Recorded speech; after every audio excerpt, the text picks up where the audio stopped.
Jayanand. Okay. So అందరికీ అందరికీ నమస్కారం అండి.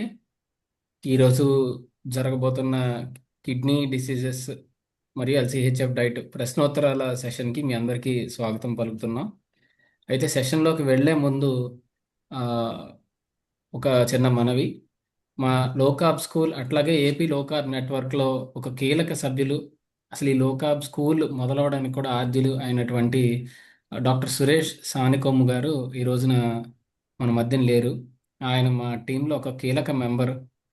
ఆ, ఒక మన నిమ్రా కాలేజ్లో, విజయవాడ శివార్లో ఉన్నటువంటి నిమ్రా డెంటల్ కాలేజ్లో ఆయన ప్రొఫెసర్గా పనిచేస్తూ ప్రమాదవశాత్తు కృష్ణానదిలో ఈత కొడుతూ ఆయన మునిగిపోయి చనిపోవడం జరిగింది. ఏప్రిల్ 14న ఆయన కాలం చేశారు. అయితే మన లోకాబ్ స్కూల్ ప్రారంభం అవడానికి, ఇది ఇంత సిస్టమేటిక్గా నడవడానికి, మనం ఇట్లా 40కి పైగా సెషన్స్ ఎక్కడా కూడా ఆపకుండా ఒక ప్రాపర్గా కోఆర్డినేషన్తో వెళ్తున్నాము అంటే అది ఆయన చొరవ ఎంతో ఉంది దాంట్లో. ఒక రకంగా ఒక టీమ్ కెప్టెన్ లాగా అనుకోవచ్చు. ఒక ఒక కెప్టెన్ని కోల్పోయిన టీం లాగా అయిపోయింది ఇప్పుడు మా లోకాబ్ స్కూల్ నిర్వాహక బృందం యొక్క పరిస్థితి. సో అయినప్పటికీ ఆ, ఆయన ఏదైతే ఒక ఆశయంతో, ఒక సంకల్పంతో ఈ ఈ ఎల్సిహెచ్ఎఫ్ డైట్ యొక్క ఆమ్, ఈ ఎల్సిహెచ్ఎఫ్ డైట్ ఆహార విధానం ప్రజల్లోకి వెళ్ళాలి, అందరికీ కూడా మేలు జరగాలి అని ఏదైతే సంకల్పంతో ఇప్పుడు ఇవన్నీ మేము చేస్తున్నామో, ఇవి మరింత బెటర్గా నిర్వహించాలి. అదే ఆయనకి ఒక ఫిట్టింగ్ ట్రిబ్యూట్, అదే ఆయనకి సరైన నివాళి అని అనిపించింది. సో ఆ, ఒకసారి డాక్టర్ సురేష్ సానికొమ్ము గారి ఆ, స్మృతిలో ఒక 2 నిమిషాలు అందరం కూడా మౌనం పాటిద్దాం. ఆ తర్వాత సెషన్ మొదలు పెడతాం. సో అందరం కూడా ఒక 2 నిమిషాల పాటు మౌనం పాటిద్దామండి.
ఓకేనండి.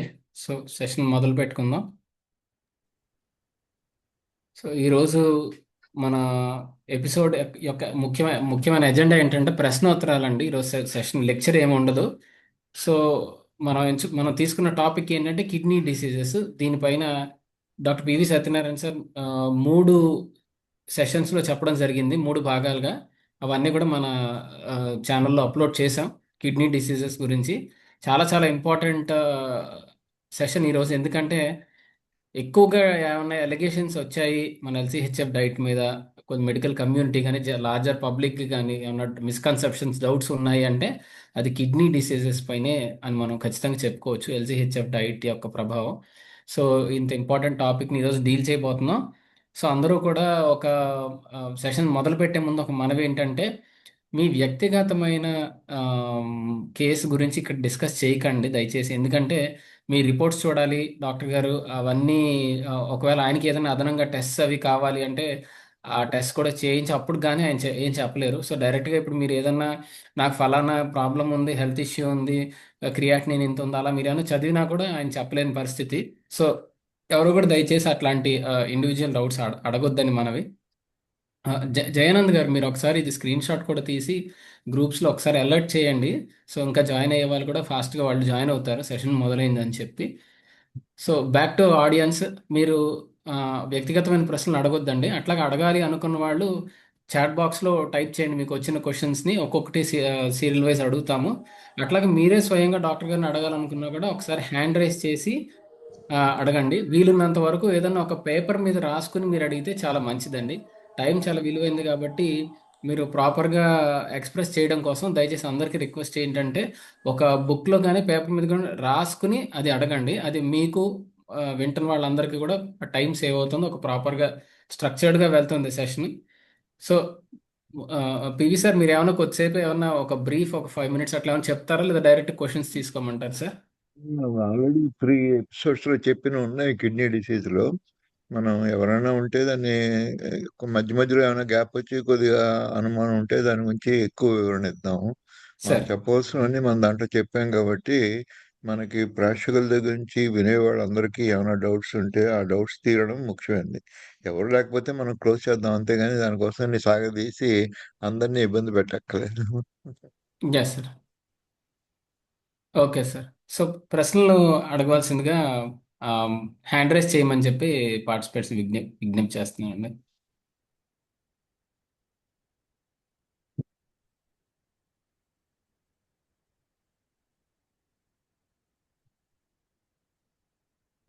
దీనికి సంబంధించి ఇందాక హతీంద్ర గారు చెప్పినట్టుగా మనము ఒకటి డిషెస్ తయారు చేయడం, రెండోది ఒక 15 మినిట్స్ ఇండివిజువల్ ఎక్స్పీరియన్సెస్ ఏ విధంగా వాళ్ళు వచ్చారు అన్నది మనం ఈ 1 అవర్ ప్రోగ్రాంలో నా లెక్చర్స్ కొంతవరకు తగ్గించి ఒక 15-20 మినిట్స్ నేను చెప్పి మిగతా 15 మినిట్స్ మనం దాన్ని కేటాయించినట్టయితే ఎక్కువ మందికి ఉత్సాహం ఉంటుంది. తర్వాత దీన్ని ప్రాక్టికల్గా కూడా ఏదో థియరీ కాకుండా దాన్ని ఏ విధంగా మనం వండుకుని, మనం ఏ విధంగా మనకున్న అవైలబుల్ సోర్సెస్‌లో దీన్ని వాడుకుని, మనకున్న సమస్యలను ఏ విధంగా పరిష్కరించుకోవచ్చు అన్న దానికి కూడా డిస్కషన్‌కి మనం ఎక్కువ ఇచ్చినట్టయితే, ప్రజల్లో దీని మీద ఆకర్షణ పెరుగుతుంది. చేయడానికి వీలు పడుతుంది. తర్వాత దానివల్ల వచ్చే ఫలితాలను కూడా మనం కొద్దిమంది దీన్ని అనుభవించిన వాళ్ళు, ఫలితాలు పొందిన వాళ్ళు, దీ ఆ టెస్టిమోనియల్స్‌లో వాళ్ళు చెప్పినట్టయితే మిగతా వాళ్ళకి ఉత్సాహంగా ఉంటుంది. అలాగే స్మాల్ గ్రూప్స్ ఏర్పడి మనం ఈ ఉన్న వంటకాలు, తర్వాత వాళ్ళకున్న కష్టాలు కూడా వాళ్ళతోటి కూడా మనం పంచుకున్నట్టయితే కొంతమంది ఈ డైట్ చేసి చాలా మటుకు కొన్ని అనుభవాలు పొందిన వాళ్ళు ఉన్నారు. దాంట్లో వచ్చే ఈతి బాధలు, ఏ విధంగా మనం తెచ్చుకోవాల్సిన సరుకులు, వీటి గురించి నేను అప్పుడప్పుడు చెప్తున్నా గానీ, వాటిని రిపీట్ చేయవలసిన అవసరం ఉంటుంది. కొత్తగా చేరిన వాళ్ళకి, లేకపోతే మేము చెప్పినప్పుడు విన్న వాళ్ళకి, వాళ్ళకి కూడా మనకి ఎక్కువ ఉపయోగపడుతుందని నా నమ్మకం. సో, వీటిని కూడా మనం ఇన్కార్పొరేట్ చేయడానికి మనం ఎక్కువ ప్రయత్నం చేద్దాం. అలాగే దీనికి సంబంధించినటువంటి థియరీ, కాన్సెప్ట్స్ ఇవన్నీ కూడా కంటిన్యూ చేస్తూనే వాటికి కూడా అకామిడేట్ చేసినట్టయితే మనం ఈ 1 అవర్‌ని ఇంకా మోర్ సద్వినియోగంగా చేసుకుంటాం. ఇంకా ఎక్కువ ప్రేక్షకుల్ని వాళ్ళ అవసరాన్ని కూడా తీర్చగలిగిన వాళ్ళం అవుతాం అని నా నమ్మకం గట్టిగా. యా. సార్ ఒక ప్రశ్న వచ్చింది సార్. సరే. శ్రీనివాసరావు గారని 52 years సార్ వయసు. ఆయన ఏమడుగుతున్నారంటే ఇప్పుడు ఈ సమ్మర్ సీజన్ని దృష్టిలో పెట్టుకుని డీహైడ్రేషను, ఎలక్ట్రోలైట్స్ ఇంబ్యాలెన్సెస్ లాంటివి రాకుండా ఉండడం కోసం కీటో డైట్ని ఎట్లా చేయాలి, జనరల్గా ఒక ప్రొటెక్టివ్గా, అంటే పర్టికులర్గా డిసీజెస్ అని కాదు, జనరల్గా ఒక హెల్దీ లైఫ్ స్టైల్ పరంగా ఎట్లా చేయాలి ఏంటి అని ఆయన అడుగుతున్నారు సార్, సమ్మర్ దృష్టిలో పెట్టుకుని. అవునండి, చాలా మంది దీని మీద పూర్తి అవగాహన అనేది ఉండదు. ఎందుకంటే సమ్మర్ వచ్చింది కాబట్టి ఎక్కువ నీళ్ళు తాగండి, ఈ మనకి డీహైడ్రేషన్ వస్తుంది కాబట్టి జాగ్రత్తగా ఉండండి, ఇవన్నీనని. కానీ మన సహజంగా మనకున్న బాడీ, మనకున్న మనుషులందరినీ చూసినట్టయితే -18 degrees దగ్గర నుంచి సౌదీ లాంటి, ఆఫ్రికా లాంటి కాంటినెంట్స్, ఈక్వటోరియల్ లైన్, భూమధ్య రేఖ దగ్గరగా ఉన్న వాళ్ళు 52 డిగ్రీల దాకా కూడా జీవనం సాగిస్తూ వస్తున్నారు. దీన్ని బట్టి మనకి ఏమర్థం అవుతుందంటే బాడీకి అంత ఫ్లెక్సిబిలిటీ, తర్వాత దానికి వీటన్నిటి వాతావరణాన్ని అవగాహన చేసుకుని మన అవసరాలు తీర్చుకునేటువంటి ఎవల్యూషన్‌లో మనకు అవన్నీ కూడా అబ్బాయి. వాటిని వాడుకోగలిగితే మనం 3 లీటర్లు తాగాలా? 4 లీటర్లు తాగాలా? 8 గ్లాసులు తాగాలా? 2 గ్లాసులు తాగాలా? ఈ మీమాంసలన్నీ కూడా మనకు తగ్గిపోతాయి. ఒకవేళ మనకు మెజర్‌మెంట్ తెలీదు. మనం దీని దాహాన్ని గుర్తించలేకపోతున్నాము అనుకున్నప్పుడు, మనకి మూత్రం అనేది ఒక గుడ్ ఇండికేటర్. అందరికీ కూడా మామూలుగా 1200-1500 దాకా మినిమమ్ యూరిన్ వెళ్ళాలి. ఎవరికైనా తక్కువ వెళ్తుంది. అలాగే దాని రంగు కొంతవరకు తెల్లగాను, కొంతవరకు కొద్ది కలర్ డిస్టార్షన్ యెల్లోగాను మారొచ్చు. కానీ ఎక్కువ డార్క్‌గా ఉండి, ఎక్కువ యెల్లోగా ఉండి, తక్కువ క్వాంటిటీ వెళ్తుంది అనంటే, మనం తీసుకోవాల్సిన జాగ్రత్తలేంటంటే, మనకు సరిపడా మనం ఇవ్వవలసిన ఈ ఈ ఫ్లూయిడ్స్ ఇవ్వట్లేదు అని అర్థం. అలా కాకుండా యూరిన్ తెల్లగానే ఉండి 1500, 1200 ఆ ప్రాంతాల్లో ప్రతి వాళ్ళకి వస్తుంటే అడల్ట్స్ గురించి, చిన్న పిల్లల గురించి కాదు.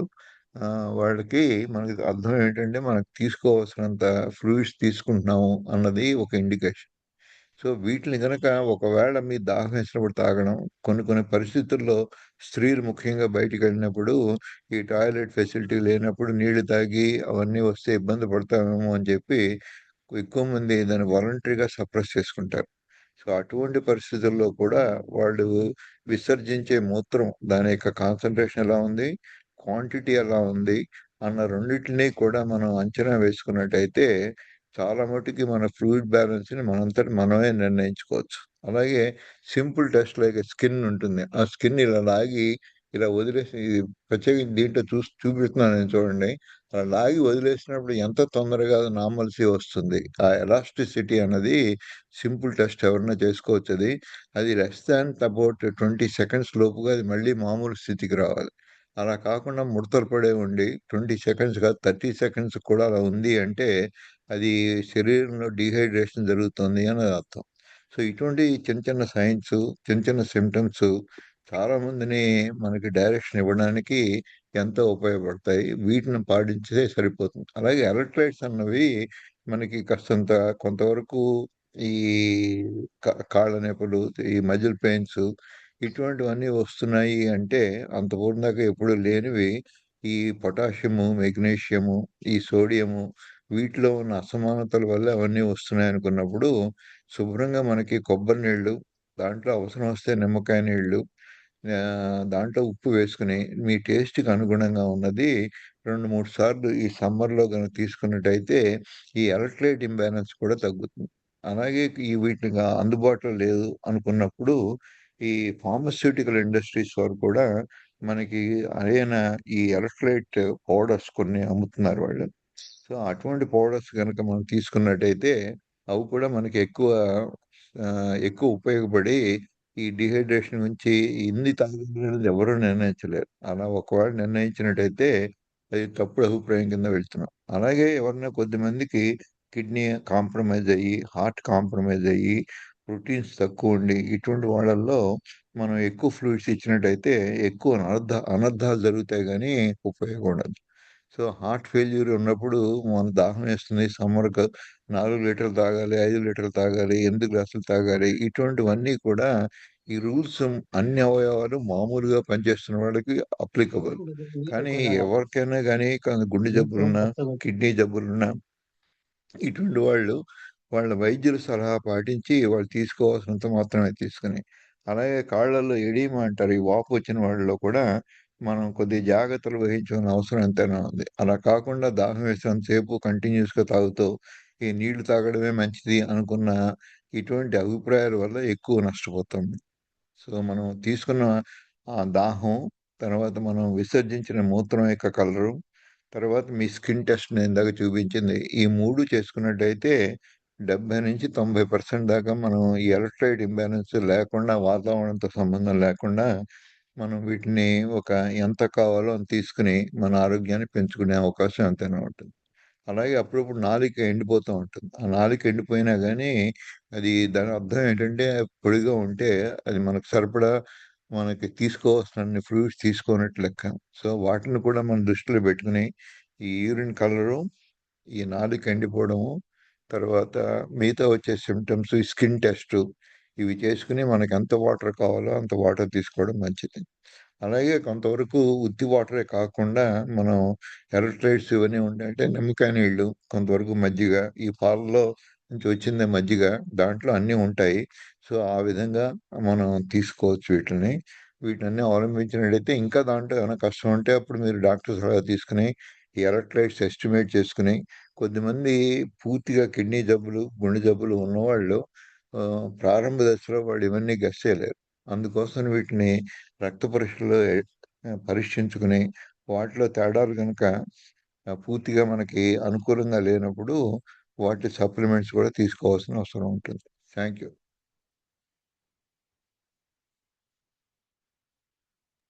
Thank you sir, thank you sir. చాలా విపులంగా చెప్పారు. ఏం ఇండికేటర్స్ ఉంటాయి, వాటిని మనం చాలా ప్రాక్టికల్గా, అంటే ఖర్చు యాజ్ ఇట్ ఈస్గా పివి సార్ మార్క్ వైద్యం ప్రాక్టికల్గా మనం ఎట్లా తెలుసుకోవచ్చు, పెద్ద సొఫిస్టికేటెడ్ టూల్స్ కానీ టెస్ట్ కానీ లేకుండా అనేది చెప్పారు. ధన్యవాదాలు సార్. సార్, తర్వాత ఒక ప్రశ్న వచ్చింది. ఉమ్. కీటో డైట్ చేస్తూ ఉన్నప్పుడు, రెగ్యులర్గా ఉన్నప్పుడు సహజంగానే యూరిన్ ఎసిడిటీ పెరుగుతుంది కదా. సో ఆ యూరిన్ ఎసిడిటీని మనం ఎట్లా కౌంటర్ చేయొచ్చు ఈ అని చెప్పేసి ఒక ప్రశ్న వచ్చింది సార్. మామూలు పరిస్థితుల్లో కూడా యూరిన్ ఎసిడిక్ గానే ఉంటుందండి. దాన్ని మనం కరెక్ట్ చేయవలసిన అవసరం లేదు. ఎక్కువ ఎసిడ్గా ఉన్నప్పుడు కొన్ని ప్రాబ్లమ్స్ వస్తాయి, కాదని అనట్లేదు. సో అందుకోసమని మనకి యాసిడ్ బేస్ బ్యాలెన్స్ని కిడ్నీ ఎప్పుడు కంట్రోల్ చేస్తూ ఉంటుంది. ఆ విధంగా మనకున్న ఆల్కలైనిటీ కానీ ఎసిడిటీ కానీ ఉన్నప్పుడు దీన్ని కాంపెన్సేటరీ మెకానిజంగా, బాడీలో ఉన్న రక్తంలో ఉన్న కాంపెన్సేటరీ మెకానిజంకి కిడ్నీను, లంగ్స్ ఈ రెండు ఎక్కువ తోడ్పడి మనకి ఉన్న పిహెచ్ని 7.4 ఆ ప్రాంతంలో కొద్దిగా స్లైట్లీ ఆల్కలైన్గా ఉంటుంది బ్లడ్ పిహెచ్. దాన్ని అనుకూలంగా ఉంచడం కోసమని అదే 7.4ని 7.1 చేసినట్టయితే మనకి ఎన్నో ప్రమాదాలు జరుగుతాయి. సో అలా లేకుండా 7.4 దగ్గరే దాన్ని నియంత్రించి అలా ఉంచాలి అంటే దాంట్లో కిడ్నీ, మనకున్నటువంటి ఊపిరి తీసి ఊపిరి వదిలేటువంటి లంగ్స్ రెండు తోడ్పడతాయి. సో అవసరాన్ని బట్టి 7.4 పెంచడం కోసమని ఒక్కోసారి మోర్ ఎసిడిక్ గాను, లేకపోతే లెస్ ఎసిడిక్ గాను ఉంటుంది. ఈ విధంగా మనం యూరిన్‌లో మెజర్ చేసుకొని ఇంతే ఉండాలి అన్న నిర్ధారణ అది యూరిన్‌ని బట్టి కాకుండా మనకున్నటువంటి రక్తంలో ఉన్న పీహెచ్‌ని డిసైడ్ చేస్తుంది. సో రోజు రోజు మనం ఆర్టీరియల్ పీహెచ్‌లు, ఆర్టీరియల్ బ్లడ్‌లు తీసుకొని అది పీహెచ్ ఎంతుందో అనే టెస్ట్ మనం చేసుకునే అవకాశం ఉండదు. సో అందుకోసమని యూరిన్‌లో ఉన్నదాని ఎక్కువ తక్కువలని ఏదో మంట, తర్వాత దానివల్ల ఇంకా అసౌకర్యాలు ఏమైనా ఉంటే ఫ్రీక్వెన్సీ పెరగడం, మంట ఉండడం, ఇటువంటివి జరిగినప్పుడు మాత్రమే ఈ టెస్టింగు దీనివల్ల ఉపయోగం ఉంటుంది. అలా కాకుండా చిన్న చిన్న తేడాలుంటే అది బాడీలో ఉన్న రీఅడ్జస్ట్‌మెంట్ కోసం చేస్తున్నటువంటి కిడ్నీ, అలాగే ఊపిరితిత్తులు, మన శ్వాస కూడా పెరగడం, శ్వాస తగ్గడం, అలాగే డీప్ బ్రీతింగ్ పెరగడం, ఈ విధంగా మనకున్న యాసిడ్ బేస్ బ్యాలెన్స్‌ని కంట్రోల్ చేయడానికి బ్లడ్డు, కిడ్నీ, అలాగే లంగ్స్ ఈ 3 ఉపయోగపడతాయి మనకి. సో దాని అడ్జస్ట్‌మెంట్‌లో మనం ఎక్కువ ఇంటర్ఫియర్ కాకుండా ఎప్పుడైనా అనుమానం వస్తే మరీ కొద్దిమందికి అవయవాలు దెబ్బతిన్నప్పుడు ఈ 7.4 కాకుండా 7.1కొచ్చినా గానీ చాలా ప్రమాదాలు జరుగుతాయి. ఆ 0.3లోనే ఎక్కువ మంది స్పృహ కోల్పోవడం, తర్వాత వెంటిలేటర్ సపోర్ట్ అవసరం రావడం, ఇటువంటి కన్‌ఫ్యూజన్‌లు ఇలా ఎన్నో వస్తాయి. అలాగే 7.4 నుంచి 7.5, 8కెళ్తే కూడా ఆల్కలోసిస్ అంటారు దాన్ని. అది కూడా అంత మంచిది కాదు మనకి. తక్కువ ఉండకూడదు, ఎక్కువ ఉండకూడదు. మామూలు పరిస్థితుల్లో మనకున్న బ్లడ్‌ది ఎసిడిక్‌గా ఉంటుంది. అలాగే గ్యాస్ట్రిక్ ఫ్లూయిడ్ ఎసిడిక్‌గా ఉంటుంది. యూరిన్ కూడా కొంత ఎసిడిక్‌గా ఉంటుంది నార్మల్‌గా. సో, ఈ నార్మల్సీ మెయింటైన్ అయినంత కాలం పెద్ద మనకు ప్రమాదాలుండవు. అది ఎడిక్వేట్ క్వాంటిటీ వచ్చి, కలర్ బావుండి, ఇవి ముఖ్యమైన సూచనలు. వీటిలో ఏమైనా తేడాలొచ్చినప్పుడు మనకి సరిపోతుందా లేదా అని మిగతా సింప్టమ్స్ ఏమైనా ఉంటే పరీక్ష చేసుకోవాల్సిన అవసరం ఉంటుంది గానీ, లేకపోతే మామూలు ప్రజలెవరు ఈరోజు ఈ టెస్టులు చేసుకోవాల్సిన అవసరం లేదు. Thank you. ఎవరు? ప్రసాద్ గారు ఎవరో థ్యాంక్ యూ. అడుగుతున్నారు. Yeah! Thank you sir. Prasad గారు, క్వశ్చన్ ఉందండి?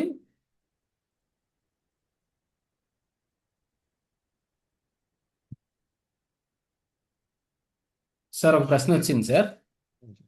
ఇప్పుడు కిడ్నీ హెల్త్ కాపాడడంలో ఈ ఎల్సిహెచ్ఎఫ్ డైట్ లేదా కీటో డైట్ కి అదనంగా ఇతర హెల్దీ లైఫ్ స్టైల్ హ్యాబిట్స్ లేదా హెల్దీ లైఫ్ స్టైల్ చాయిసెస్ ఏంటి అని అడుగుతున్నారు సార్. డెఫినెట్ గానండి. కిడ్నీ అనేది ఒక బ్యాలెన్సింగ్ అవయవం. మన శరీరంలో జరిగే అవకతవకలన్నిటిని కూడా బ్యాలెన్స్ చేయడానికి చాలా ఉపయోగపడేది. కాన్స్టెంట్గా మానిటరింగ్ చేసుకుంటూ ఆ వచ్చే బ్లడ్ని, ఆ వచ్చేటువంటి ప్రెషర్ని ఇవన్నీ కూడా కంట్రోల్ చేస్తూ ఉంటుంది. సరి అయిన ప్రెషర్ లేనప్పుడు ఇది ఒక ఫిల్టర్‌లా పనిచేస్తుంది. ఆ ఫిల్టరేషన్ ప్రాసెస్సే అది సవ్యంగా జరగదు. అందుకోసమని బ్లడ్ ప్రెషర్‌ని కంట్రోల్ చేయడం, అలాగే యాసిడ్ బేస్ బ్యాలెన్స్‌ని కంట్రోల్ చేయడం, అట్లాగే మనకున్నటువంటి రక్త కణాల ప్రొడక్షన్, ఈ ఆక్సిజన్ క్యారింగ్ కెపాసిటీ, ఈ హిమోగ్లోబిన్ ఉన్నటువంటి రక్త కణాలు వాటి ప్రొడక్షన్‌ని, అలాగే మన శరీరంలో ఉన్నటువంటి ఎన్నో రసాయనిక చర్యలు ఈ ఎలక్ట్రోలైట్స్ ఇంబ్యాలెన్స్ ఉన్నప్పుడు పూర్తి ఎఫిషియన్సీతో పనిచేసే అవకాశం ఉండదు. సో వీటన్నిటిని కూడా ఈ 5, 6 పనులు కూడా, అలాగే ఫ్లూయిడ్ బ్యాలెన్స్, ఇవన్నీ కూడా కిడ్నీ చేస్తుంది. చాలా ఇంపార్టెంట్ వర్క్స్ 24 అవర్స్ వర్క్ చేసి అది చేయడం జరుగుతూ ఉంటుంది. అందుకోసమని మనకి జనరల్‌గా ఉన్న ప్రిన్సిపల్స్, మన యూరిన్ రోజు పొద్దున్నే పోసుకోవడం కనీసం 4, 5 సార్లు. మనం ఆపుకోవాలనుకుంటే తప్పవిస్తే అది ఒక 1000 నుంచి 1200, 1500 దాకా కూడా మనం యూరిన్ అది నార్మల్ క్వాంటిటీ, నార్మల్ కలరు అవి ఉన్నప్పుడు మనం వీటి గురించి కిడ్నీ ఏం పని చేస్తుంది, ఎలా చేస్తుంది అన్న దాని గురించి ఎక్కువ మనం ఆలోచన అవసరం ఉండదు. కానీ అలా కాకుండా యూరిన్ అవుట్‌పుట్ తగ్గిపోయి, ఎక్కువ వెళ్తున్న యూరిన్ అవుట్, ఎక్కువ కాన్సంట్రేషన్ తోటి, ఎక్కువ కలర్ చేంజెస్ వచ్చి, తర్వాత వెళ్తున్నప్పుడు ఏమైనా మంటగా ఉండి, ఇటువంటివి ఏమైనా ఉన్నప్పుడు మనం కొద్దిగా వీటి గురించి శ్రద్ధ తీయవలసిన అవసరం ఉంటుంది. అలా కాని పక్షంలో ఎన్నో ఫంక్షన్స్ కిడ్నీ చేస్తుంది. అవన్నీ కూడా ఆటోమేటిక్‌గా అవన్నీ జరిగినంత కాలం, వాటిలో లోపాలు లేనంత వరకు మనం ఎవరం పట్టించుకోకుండానే మనం బతికినన్నేళ్ళు అది రోజు కంట్రోల్ చేసి పెడుతూ ఉంటాం. అలాగే హిమోగ్లోబిన్‌లో తేడా ఉన్నప్పుడు మిగతా కారణాలతో పాటు ఈ కిడ్నీ కూడా ఒక కారణం అన్నది గుర్తించి, దీంట్లో మిగతా ఇండికేషన్స్ ఏమైనా ఉన్నప్పుడు ఆ విధంగా ఎక్కువ పరీక్షలు చేయడం జరుగుతుంది.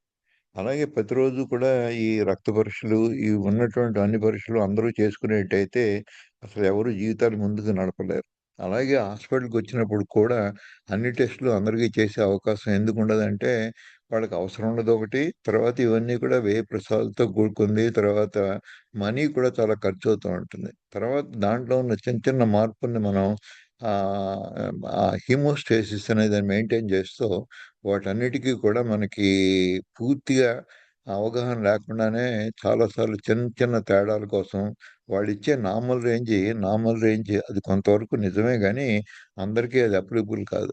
సో, ఆ ఉన్న చిన్న తేడాలు చూసి మనం కంగారు పడి వాటి గురించి ఇంకా ఎక్కువ వర్రీ అయ్యి, ఎక్కువ పరీక్షలు చేయించుకోవడం వల్ల పెద్ద ఎక్కువ ఉపయోగం ఉండదు. Thank you. Thank you sir. Questions అడిగే వాళ్ళు దయచేసి అన్మ్యూట్ చేసుకుని అడగాల్సిందిగా విజ్ఞప్తి అండి.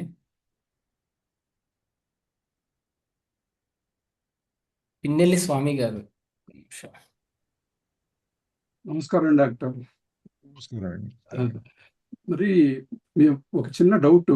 ఇప్పుడు కిడ్నీ ఫంక్షన్ కి తర్వాత ఆ, ఇప్పుడు ముఖ్యంగా మనకు ఆ, దీని పేరు ఏంటి, ఇంకో చిన్న గ్రంథి ఉంటుంది చూడండి, ముఖ్యంగా 60 సంవత్సరాలు దాటిన తర్వాత మగవాళ్ళు ప్రోస్టేట్. Prostate, prostate. ప్రోస్టేట్. దానికి ఈ రెండిటికి ఏమన్నా అవినాభావ సంబంధం ఉందా? కొంతవరకు ఉందని చెప్పాలండి. ఉమ్, ఇది మిగతా వాళ్ళని అన్‌మ్యూట్ చేసుకుంటే మంచిదేమో అని చెప్పండి ఒకసారి. ఆహ్, మ్యూట్ ఆహ్, చేస్తాం సార్, మ్యూట్ చేస్తాం సార్. ఆ! రైట్. రైట్. తప్పకుండా సంబంధం ఉంటుందండి. కిడ్నీలో ఉన్నటువంటి యూరిన్ ఎక్కువ పోస్తున్నప్పుడు ఒక క్వాంటిటీ చేరితే గాని మనకి అర్జీ రాకూడదు. అంటే ఉమ్, మనకు హోల్డింగ్ కెపాసిటీ ఉండాలి. అలాగే 200, 300, 400 ఆ ప్రాంతాల్లో. అలా కాకుండా మనకి ఈ ప్రోస్టేట్ గ్రంథి ఉన్నప్పుడు చాలా తొందరగా ఒక 100 ఎంఎల్ ఉన్నా గాని మీకు సెన్సేషన్ రావడం జరుగుతుంది. ఆ ప్రోస్టేట్ గనక డెవలప్ అవుతే. అలాగే ఫ్రీక్వెన్సీ అంటే ఎక్కువ నంబర్ ఆఫ్ సార్లు వెళ్ళే అవకాశం పెరుగుతుంది. తర్వాత వెళ్ళిన తర్వాత కూడా పూర్తిగా మనకి యూరిన్ పాస్ అయింది అనే ఫీలింగ్ రాదు. అంతా అయిపోయిన తర్వాత కూడా ఇంకా ఉందేమో అనే అనుమానం మీకు వెంటాడుతూ ఉంటుంది. మీరు పోద్దాం అనుకున్నా గాని పోసుకునే అవకాశం ఉండదు. అట్లాగే నెంబర్ ఆఫ్ టైమ్స్ ఇప్పుడు వెళ్ళంగానే అరగంటకే మళ్ళీ ఇంకోసారి వెళ్ళాల్సి వస్తుంది. అట్లాగే వాళ్ళ కొద్ది మందిలో ఏమవుతుందంటే పోద్దాం అనుకుని బాత్రూమ్కి వెళ్ళినప్పుడు అది వెంటనే యూరిన్ రాక కొద్దిసేపు మొక్కోవాల్సిందో కొంత ప్రయత్నం చేసి కనీసం 2-3 నిమిషాల సేపు వెయిట్ చేస్తే గానీ మీకు యూరిన్ రాదు. మామూలుగా ఈ ప్రోస్టేట్ గ్రంథి కనుక మామూలుగా ఉండి అది కనుక ఎన్లార్జ్ కాని పక్షంలో అన్ని నిమిషాలు అసలు మామూలుగా పట్టదు. మన అనుభవంలోనే మనం చాలాసార్లు చూస్తుంటాం. చిన్నప్పుడు అది యూరిన్ పాస్ వచ్చినప్పుడు వెళ్దాం అనుకున్నప్పుడు వెంటనే వస్తుంది. తర్వాత ఎప్పుడు ఆపుదాం అనుకుంటే అప్పుడు ఆపగలిగే శక్తి ఉంటుంది. అలాగే ఒకసారి అర్జెన్సీ ఉన్నా గానీ మనకి పరిస్థితులు బాగోనప్పుడు ఒక అరగంట, గంట సేపు కూడా ఆపుకునే శక్తి ఉంటుంది. ఇవన్నీ లోపాలుగా ఈ ప్రోస్టేట్ గ్రంథి పెరిగినప్పుడు ఇవన్నీ లోపాలుగా మనకు కనబడతాయి. అందరికీ అన్నీ రావక్కర్లేదు. ఏ ఒకటొచ్చినా గానీ, ఈ ప్రోస్టేట్ గ్రంథి ఎలా ఉంది అల్ట్రాసౌండ్‌లో బాగా తెలుస్తుంది.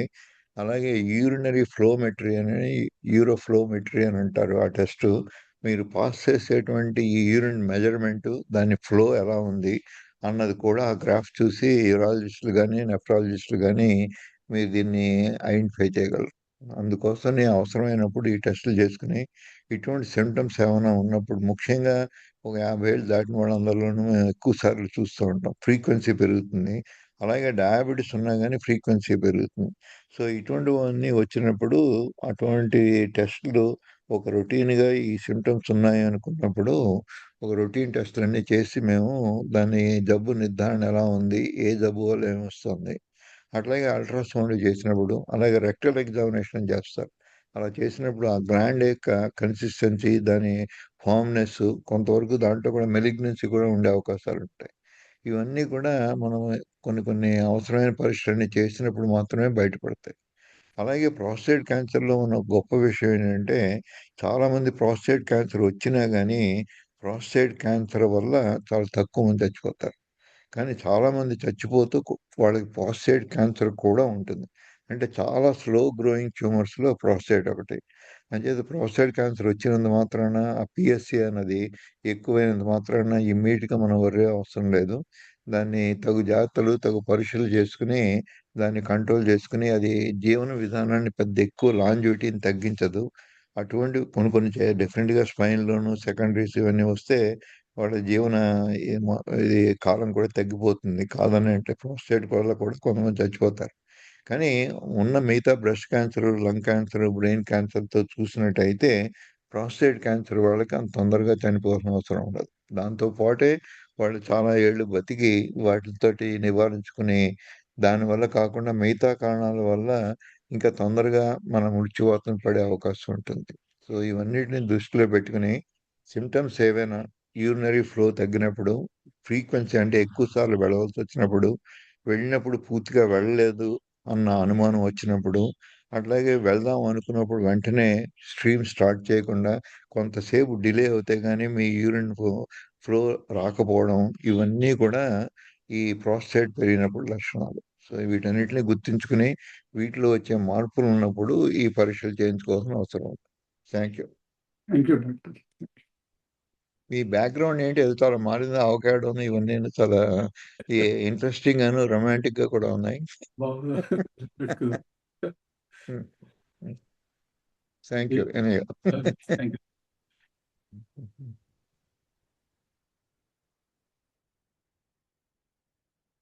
యాహ్! ఇందాక ప్రసాద్ గారు ఏదో అండి అడుగుతున్నారు వాళ్ళు మరి.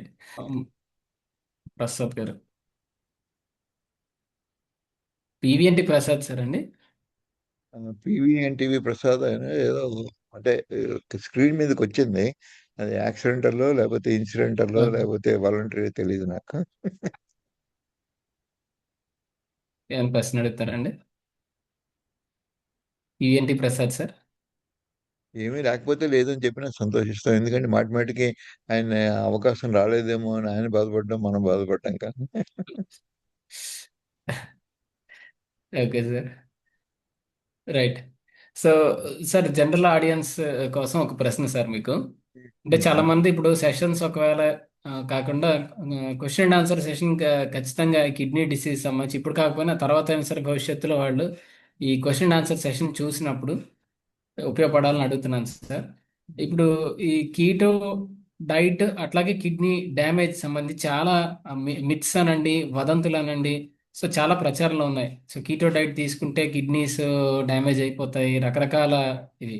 సో ప్రశ్న ఏంటంటే సార్, మిత్స్ కీటో డైట్ అట్లాగే కిడ్నీ డ్యామేజ్ సంబంధించిన మిత్స్ లేదా అపోహలు ఏమేమి ఉన్నాయి, వాటికి మిత్స్ బస్టర్స్, వాటిని పటాపంచలు చేసేటువంటి యాక్చువల్ సైంటిఫిక్ ఫ్యాక్ట్స్ ఏంటి, ఈ రెండింటిని అంటే మీరు ఇంతకుముందు చాలా అనేక సార్లు చెప్పారు మీరు, ఈటీవీ ఇటువంటి పెద్ద ప్లాట్ఫామ్స్ లో కూడా చెప్పారు. కాకపోతే మన లోకాప్ స్కూల్ మనది చిన్న ప్లాట్ఫామ్ అయినప్పటికీ ఇది మీ దత్తపుత్రిక కాబట్టి మళ్ళీ ఒకసారి ఈ మిత్స్ ని ఆ మిత్ బస్టర్స్ ని ఒకే చోట ఒక క్యాప్సూల్ లాగా ఇవ్వమని విజ్ఞప్తి సార్. తప్పకుండానండి. చాలా మందికి కీటో డైట్ యొక్క చరిత్ర 100 సంవత్సరాలు పైబడి ఉంది. ఈ 100 సంవత్సరాల్లో వీటిలో ఎంతోమంది శాస్త్రకారులు దీని మీద పూర్తిగా మనకు అర్థం కాని రోజు నుంచి ఈ రోజు దాకా కూడా మనం దాన్ని పాటిస్తూనే 100 సంవత్సరాల నుంచి ఇండికేషన్స్ మారుతున్నాయి. మొట్టమొదటిసారి ఎపిలెప్సీ అన్నది ఈ మూర్ఛ రోగం కోసమని మేయో క్లినిక్ వాళ్ళు 100 సంవత్సరాల క్రితం ఈ ప్రపోర్షన్స్ ఎంతెంత మనం ఫ్యాట్ తీసుకోవాలి, ఎన్ని కార్బోహైడ్రేట్స్ తీసుకోవాలి, ఎన్ని ప్రోటీన్స్ తీసుకోవాలి అన్న దాని మీద కాన్సన్ట్రేట్ చేశారు. అటువంటి పరిస్థితుల్లో అప్పట్లో మనకి ఎక్కువ అవగాహన లేనప్పుడు ఈ యాట్కిన్స్ అన్నది 1976, 80 దాకా కూడా ఆయన కూడా ప్రచారం చేసింది అంటే ఈ ప్రోటీన్ ఎక్కువ తీసుకోవాలి అని దాని గురించి. ఫ్యాట్స్ గురించి అంత అవగాహన లేదు అప్పుడు మనకి. అందులోనూ అప్పటికున్న అవగాహన వల్ల మనం ఫ్యాట్స్ తీసుకుంటే గుండె జబ్బులు వస్తాయి. సో గుండె జబ్బులు రాకుండాను మనకి ఈ కీటో డైట్ చేయడం అన్నది వచ్చినప్పుడు ఈ ప్రోటీన్స్ యొక్క అవసరానికి ఎంత తీసుకోవాలి అన్నది మనకి పూర్తిగా దీని మీద అవగాహన లేనప్పుడు ఫిలిప్ స్టూవర్ట్ అని ఒక కెనడాలో ఒక ఆయన ఉన్నారు. ఈ ప్రోటీన్ మెటబాలిజం గురించి చాలా స్టడీ చేసి, అలాగే జార్జ్ ఏడ్ అని ఆయన, వీళ్ళందరూ కూడా ఈ ప్రోటీన్ అప్పట్లో మనకి పూర్తి అవగాహన లేదు. ఎంత అవసరం వస్తుంది, బాడీలో జరిగే ఫంక్షన్స్ ఏంటి, దీనికి కిడ్నీ డ్యామేజ్కి ఏమైనా సంబంధం ఉందా అన్నది చాలా సింపుల్గా అంతకుముందాక మనకున్న నమ్మకం ఏంటంటే కిడ్నీ జబ్బు ఉన్న వాళ్ళలో యూరిన్లో ప్రోటీన్ పోతుంది. ఆ ప్రోటీన్ ఎంత పోతే మనకి కిడ్నీ జబ్బు అంత సివియర్గా ఉంటుంది. అలాగా ప్రోటీన్సే తినకపోతే అసలు ప్రోటీన్సే ఈ కిడ్నీలో పోవు కదా అన్న ఒక నమ్మకం ఉండేది. అంటే చాలా సూపర్ఫిషియల్ రీజన్ తోటి కిడ్నీలో జబ్బు ఉన్నప్పుడు యూరిన్లో ప్రోటీన్స్ పోతున్నాయి కాబట్టి మనం తీసుకోవడమే మానేస్తే ప్రోటీన్స్ దాన్ని నియంత్రించినట్టయితే యూరిన్లో పోయే అవకాశం ఉండదు అన్నది ఒక simple logic. A is equal to B, B is equal to C. So A is equal to C అన్న ఇటువంటి న్యూటోనియన్ రిడక్షన్ థియరీలో చాలా మంది డాక్టర్లు కూడా దీన్ని నమ్మారు. కానీ తర్వాత తర్వాత మనం తెలుసుకున్నప్పుడు మనం ఏం తెలిసిందంటే కిడ్నీలో బేస్మెంట్ మెంబ్రేన్ అనేది ఉంటుంది. దానికి ఉన్నటువంటి ఫిల్టరేషన్ కెపాసిటీ, ఆ ఉన్నటువంటి చిల్లులు కానీ పెద్దవి అవుతే ఈ డయాబెటిస్ వల్ల కానీ హై బ్లడ్ ప్రెషర్ వల్ల కానీ ఆ బేస్మెంట్లో ఫిల్టర్ చేసే యూనిట్లో ఉన్నటువంటి ఈ రంధ్రాలు కనుక పెరిగినట్టయితే మనకు శరీరంలో ఉండవలసిన యూరిన్లో ఉండకూడనటువంటి ప్రోటీను రక్తంలోంచి ప్రోటీన్ యూరిన్లోకి వస్తుంది. ఇదే చాలా కాలం దీని మీద పూర్తి అవగాహన రావడానికి నెఫ్రాలజిస్టులకి, ఈ కిడ్నీ చేస్తున్న డిసీజ్ సంబంధించిన యూరాలజిస్టులకి ఈ అవగాహన మొదట్లో లేదు. కానీ తర్వాత తర్వాత ఈ ఫిజియాలజీ, తర్వాత ఈ జబ్బుల గురించి, వీటి గురించి, ఈ డయాలసిస్ గురించి, వీటన్నిటి మీద ఎంతో శాస్త్రోక్తంగా జరిగిన పరీక్షల్లోనూ, వీటిలోనూ మనకు తెలిసింది ఏంటంటే ప్రోటీన్స్ యొక్క ప్రాబ్లం కాదు. ఇది ప్రాబ్లం వల్ల మనకున్నటువంటి ఫిల్టర్‌లో ఉన్న రంధ్రాలు. ఆ రంధ్రాలు ఎందుకు పెరిగితే, ఏ కారణం చేత పెరిగినా, డయాబెటిస్ వల్ల పెరిగినా, బ్లడ్ ప్రెషర్ వల్ల పెరిగినా, మనకి రక్తంలో ఉండవలసిన ప్రోటీన్స్ దాని సంఖ్య అంతా యూరిన్‌లో పోతూ ఉంటుంది అన్నది నిర్ధారణ అయిన తర్వాత చాలామందికి ఈ అపోహలు తగ్గడం మొదలుపెట్టాయి. మనం తిన్న ప్రోటీన్‌ని బట్టి కాదు, మనకున్న డ్యామేజ్ అయిన కిడ్నీని బట్టి ప్రోటీన్ లాస్ ఉంటుంది. అలాగే మీరు సర్వసాధారణంగా చూస్తే మనం అందరం తినేది 0.7, 0.8, 0.5 గ్రామ్స్ కూడా ఇండియాలో వాళ్ళకున్న బాడీ వెయిట్‌ని బట్టి మనకున్నటువంటి ప్రోటీన్ తీసుకొని యావరేజ్‌గా మన జీవితాలు గడుపుతూనే ఉంటాం. వాళ్ళందరూ పెద్ద మస్కులర్ బాడీ ఉండదు గానీ, ఈ యావరేజ్ జీవితానికి, యావరేజ్ కష్టానికి, యావరేజ్ మన కెపాసిటీకి పెద్ద డిఫరెన్స్ ఉండదు. 0.5 గ్రామ్స్ తీసుకున్నప్పుడు. కానీ 0.5 గ్రామ్స్ పర్ కేజీ కన్నా తక్కువ తీసుకున్నప్పుడు మనకు ఉండవలసినటువంటి ఈ మజిల్ స్ట్రెంగ్త్ కానీ మిగతా జరిగేటువంటి ఎన్నో మెటబాలిక్ కార్యక్రమాలు ఇవన్నీ కూడా జరిగే అవకాశం ఉండదు. ఆ 0.5 పర్ కేజీ కన్నా తగ్గితే క్వాషియార్కర్ అనే డిసీజ్ ఉంటుంది. కిడ్నీ డిసీజ్ మాట దేవుడు, కిడ్నీ డిసీజ్ వచ్చిన వాళ్ళు కూడా ఈ 0.5 మినిమం తగ్గితే ఈ ప్రోటీన్ డెఫిషియన్సీ వల్ల తొందరగా చచ్చిపోయే అవకాశం ఉంటుంది. ఒకవేళ 0.5 టు 0.8 దాకా తీసుకున్నా వాళ్ళందరికీ ఈ ప్రోటీన్ డెఫిషియన్సీ వల్ల వచ్చే ప్రమాదాలు జరగకుండా ఉంటుంది. కానీ అదే మజిల్ బిల్డ్ చేసుకోవాలి, కిడ్నీ ప్రాబ్లం లేదు అనుకున్నప్పుడు వాళ్ళు 1 టు 1.5 గ్రామ్స్ దాకా తీసుకున్నా వాళ్ళకి ఏం ప్రాబ్లమ్స్ ఉండవు. అలాగే హెవీ ఎక్సర్సైజ్ చేసి బాడీ బిల్డర్స్ వాళ్ళు 2 grams per KG body wait దాకా కూడా ప్రోటీన్స్ తీసుకోవచ్చు. సో ఇవన్నీ కూడా ఎవరు మనం చేసిన దైనందిన కార్యక్రమాలు, మనకున్న గోల్స్ ఏంటి, మనం మజిల్ ఎక్సర్సైజ్ ఎంత చేస్తున్నాం, మజిల్ ఎంత బిల్డప్ అవ్వాలి, అలాగే మజిల్ ఎంత వేస్ట్ అవుతుంది.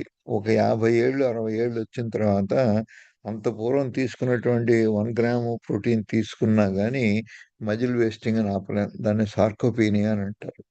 సో అటువంటి పరిస్థితుల్లో ఏజ్ పెరిగిన కొద్దీ ఈ ప్రోటీన్స్ మనం అర్థం చేసుకునే అరిగించుకునే శక్తి తగ్గుతూ ఉంటుంది. అటువంటిప్పుడు కొద్దిగా ప్రోటీన్ ఎక్కువ తీసుకోవాల్సి ఉంటుంది. అంటే 60 ఏళ్ళు 70 ఏళ్ళు వాళ్ళు దాటిన వాళ్ళందరూ కూడా ప్రోటీన్ 1 గ్రామ్ కన్నా తక్కువ తీసుకునేది యంగ్ ఏజ్లో సరిపోతుందేమో కానీ మనం మజిల్స్కి పెద్ద ఎక్కువ ప్రాధాన్యత ఇవ్వనప్పుడు, కానీ 60 ఏళ్ళు దాటిన తర్వాత నుంచి మనం అవసరమైన దానికన్నా కొద్దిగా ఎక్కువ తీసుకుంటే తప్ప మనకి ఉన్న సార్కోపీనియా, మజిల్ వేస్టింగ్ అనేది రాదు. ఏ జబ్బులు ఉన్నా లేకపోయినా 60 ఏళ్ళు దాటిన వాళ్ళందరికీ ప్రతి 5 ఏళ్ళకి ఒక 5% నుంచి 10% మజిల్ వేస్టింగ్ ఉంటుంది. ఇంకా ఏ జబ్బులు లేకపోయినా ఒక్క మజిల్ వేస్టింగ్ వల్లే కూడా మనం మృత్యువాతన పడే అవకాశం ఉంటుంది. మిగతా అన్ని అవయవాలు బాగా పనిచేస్తున్నా కానీ ఈ సార్కోపెనియా ఉందంటే వాళ్ళకే బోన్ ఫ్రాక్చర్స్ రావడం, హిప్ ఫ్రాక్చర్స్ రావడం, ఒకసారి ఫ్రాక్చర్ వచ్చిన తర్వాత అది మానకపోవడం, ఇటువంటివి ఎన్నో జబ్బులు మనకి త్వరితగతిని మన మృత్యువాతన పడడానికి ఇవన్నీ హెల్ప్ చేస్తాయి. సో అందుకోసమనే మనం ఎక్కువ ప్రోటీన్ తీసుకున్నాం కాబట్టి కిడ్నీ డ్యామేజ్ జరుగుతుంది అన్నది చాలా సూపర్ఫిషియల్ రీజన్ తోటి పైకి చూసినప్పుడు అనిపిస్తుంది. కానీ శాస్త్రోక్తంగా దీన్ని చూసినప్పుడు ప్రోటీన్ అన్నది లేనప్పుడు మనం ప్రోటీన్ బాగా తగ్గించేస్తే 0.5 గ్రామ్స్ కన్నా పర్ కేజీ బాడీ వెయిట్ కన్నా తక్కువ తీసుకుంటే ఈ ప్రోటీన్ డెఫిషియన్సీ వల్ల మనకి అరిగించుకునే శక్తి కూడా తగ్గిపోతుంది. ఈ బయోకెమికల్లో ఉన్న ఎంజైమ్స్ ఇవన్నీ కూడా ప్రోటీన్స్. అట్లాగే హార్మోన్స్ ఇవన్నీ కూడా ప్రోటీన్స్. వాటి ఉత్పత్తి తగ్గినప్పుడు, హార్మోన్ సరిగ్గా లేనప్పుడు, ఎంజైమ్ సరిగ్గా ప్రొడ్యూస్ కానప్పుడు ఈ ప్రోటీన్ డెఫిషియన్సీ వల్ల వాటి వల్ల మనం తొందరగా ఈ జబ్బులు పడే అవకాశం ఉంటుంది. ఇమ్యూనిటీ అంతా కూడా ఈ ప్రోటీన్స్ ద్వారానే వస్తుంది. ఆ ఇమ్యూనిటీ తగ్గినప్పుడు చిన్న చిన్న క్రిముల వల్ల వచ్చేటువంటి జబ్బులే మనకి ఎక్కువగా నష్టం జరుగుతూ ఉంటుంది.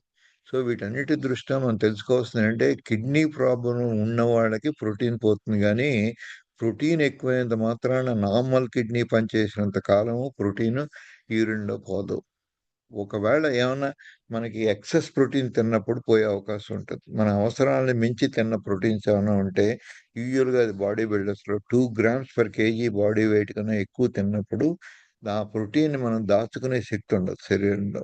దాన్ని మజిల్గా కన్వర్ట్ చేస్తే తప్ప ఆ ప్రోటీన్ వల్ల మనం తీసుకున్న దానికన్నా ఎక్కువ అయినప్పుడు అది కూడా యూరిన్ నుంచి పోయే అవకాశం ఉంటుంది. సో ఇటువంటి ప్రత్యేకమైన పరిస్థితులు తప్ప యూరిన్‌లో ప్రోటీన్ పోవడానికి, మనం తీసుకున్న ప్రోటీన్‌కి అవినాభావ సంబంధం కొంతవరకు ఉంది గానీ, అది ఎక్కువ ప్రోటీన్ తీసుకుంటే ఎక్కువ పోతుంది అనుకునేది ఈ ఇటువంటి అభిప్రాయాన్ని మనం మార్చుకోవాల్సిన అవసరం ఎంతైనా ఉంది. సో ఈ విధంగా మనకున్నటువంటి ఆరోగ్య పరిస్థితులు, ఆరోగ్యవంతమైన కిడ్నీ ఉన్నంత కాలము ఈ ప్రోటీన్ కాస్త ఎక్కువ తక్కువలైనా గానీ ఈ బాడీ అడ్జస్ట్ చేసుకునే కెపాసిటీ ఉంటుంది. అలా కాకుండా యూరినరీ ట్రాక్ట్ ఇన్ఫెక్షన్ వచ్చినప్పుడు, అలాగే షుగర్ ఎక్కువ కాలం ఉండి కిడ్నీ డ్యామేజ్ అయినప్పుడు, అలాగే బీపీ ఎక్కువ కాలం ఉండి డ్యామేజ్ అయినప్పుడు ముందస్తుగా మనకి కిడ్నీ డ్యామేజ్ అవుతోంది అని తెలియడానికి ఈ యూరిన్‌లో గనక ప్రోటీన్ పోతుంది. అలాగే యూరిన్ పోసినప్పుడు మనం అబ్జర్వ్ చేసి నురుగు వస్తుంది. ఆ నురుగు రాకుండా వస్తుంది అనుకున్నప్పుడే మనకు తెలియవస్తుంది ఏంటంటే ఇది ప్రోటీన్ యూరిన్‌లో పోతుంది అని. అంటే కిడ్నీ యొక్క పనితనం చాలా తగ్గుతోంది అని అర్థం. కానీ అలా వచ్చిన తర్వాత కూడా కిడ్నీ ఫెయిల్యూర్ అయ్యి డయాలసిస్‌కి వెళ్ళడానికి 7, 8 ఏళ్ళు ఈ యూరిన్‌లో ప్రోటీన్ పోయిన తర్వాత అంత వ్యవధి ఉంటుంది మనం కరెక్ట్ చేసుకోవడానికి. ఆ జరిగిన డ్యామేజ్‌ని ఒక్కసారి తగ్గించుకోలేకపోయినా, ఆ డ్యామేజ్‌ని ఫర్దర్‌గా జరగకుండా మనం ఆపుకున్నట్టయితే ఈ కిడ్నీ ఫెయిల్యూర్‌లోకి వెళ్ళవలసిన అవసరం లేదు.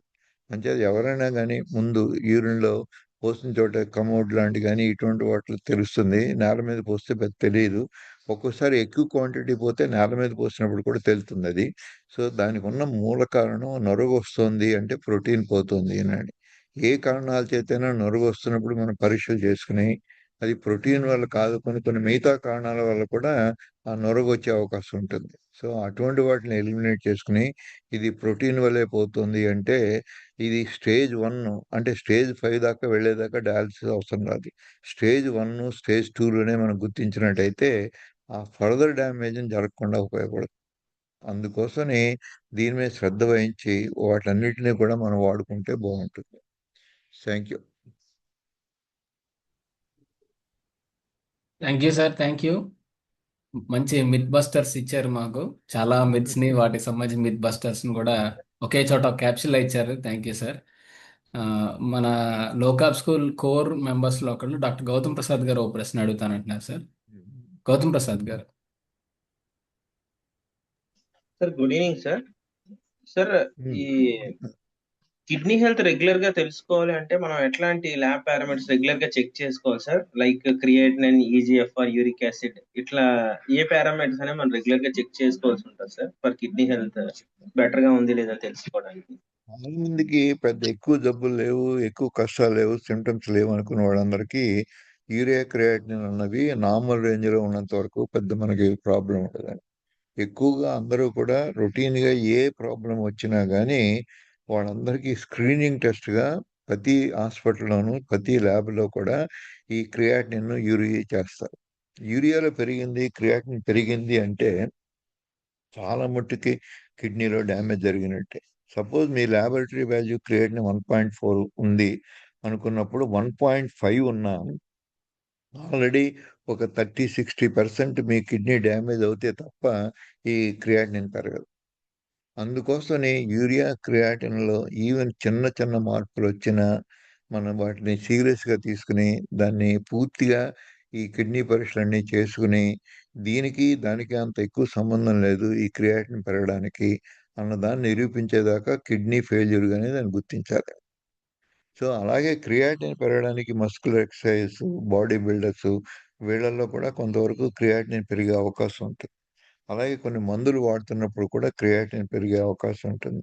అలాగే పర్టికులర్లీ అనాల్సిక్స్ ఇవన్నీ కూడా కిడ్నీ డ్యామేజ్ చేసేటువంటి పెయిన్ కిల్లర్స్ ఇవన్నీ వాడినప్పుడు కూడా ప్రోటీన్ డ్యామేజ్ జరిగి కొంతవరకు ఈ యూరియా క్రియాటిన్లో మార్పులు వస్తాయి.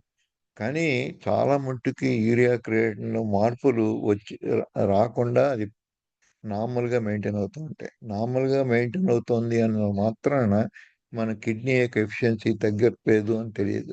దాంతోపాటు యూరియా క్రియాటిన్ ఏమాత్రం మీకు అనుమానం ఉన్నా ఈజిఎఫ్ఆర్ అని అంటారు. ఈజిఎఫ్ఆర్ అంటే ఎస్టిమేటెడ్ గ్లోమరులార్ ఫిల్ట్రేషన్ రేట్. అది మామూలుగా అందరికీ కిడ్నీలు రెండు మామూలుగా పనిచేస్తుంటే 90 పైనే ఉండాలి యావరేజ్ అడల్ట్కి.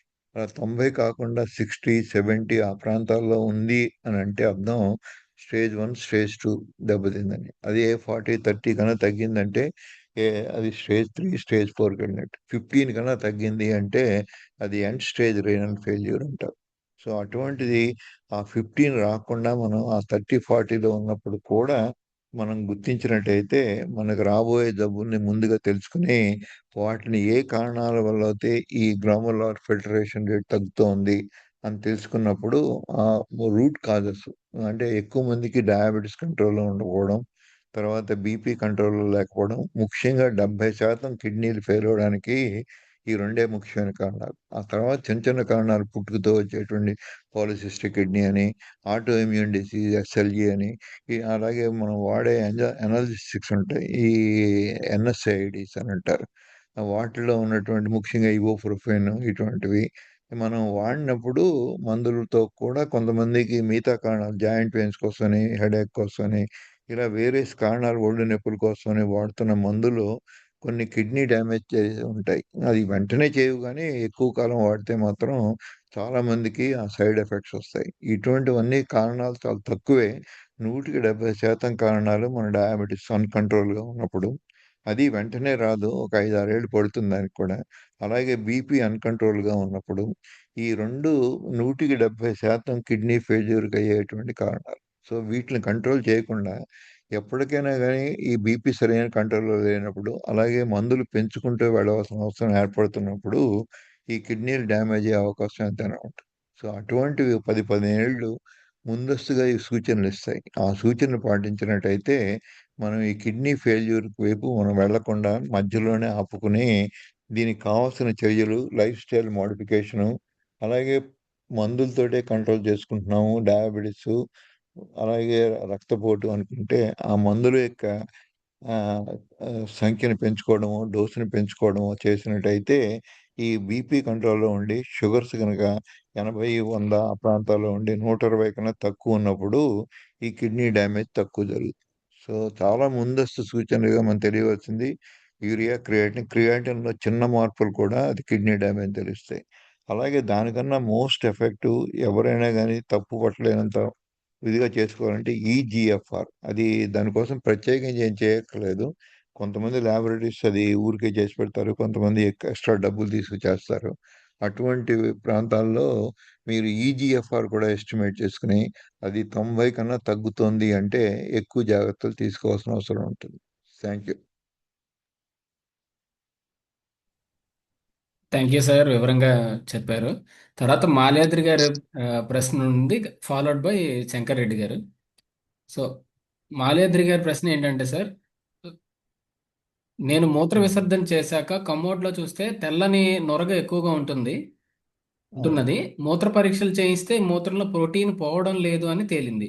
ఇలా కూడా ఉంటుందా? దయచేసి తెలియచేయండి. నా ఈజీఎఫ్ఆర్ 87 ఉంది. మీ సూచన ఏమిటి డాక్టర్ గారు? దయచేసి తెలియచేయండి. 87 అనేది ఉండవలసిన దానికన్నా తక్కువేనండి. ఇది కొంతవరకు కిడ్నీ డ్యామేజ్ జరుగుతోందని సూచనలొస్తున్నాయి. సో, అటువంటప్పుడు ఒకసారి డిస్‌ప్రపోర్షనేట్‌గా ఈజీఎఫ్ఆర్ తగ్గకుండా కూడా ఎక్కువ ప్రోటీన్ పోయే అవకాశం ఉంటది. సో, ఈ నురగ ఈజీఎఫ్ఆర్ 87 ఉన్నప్పుడు కిడ్నీకి సంబంధించింది.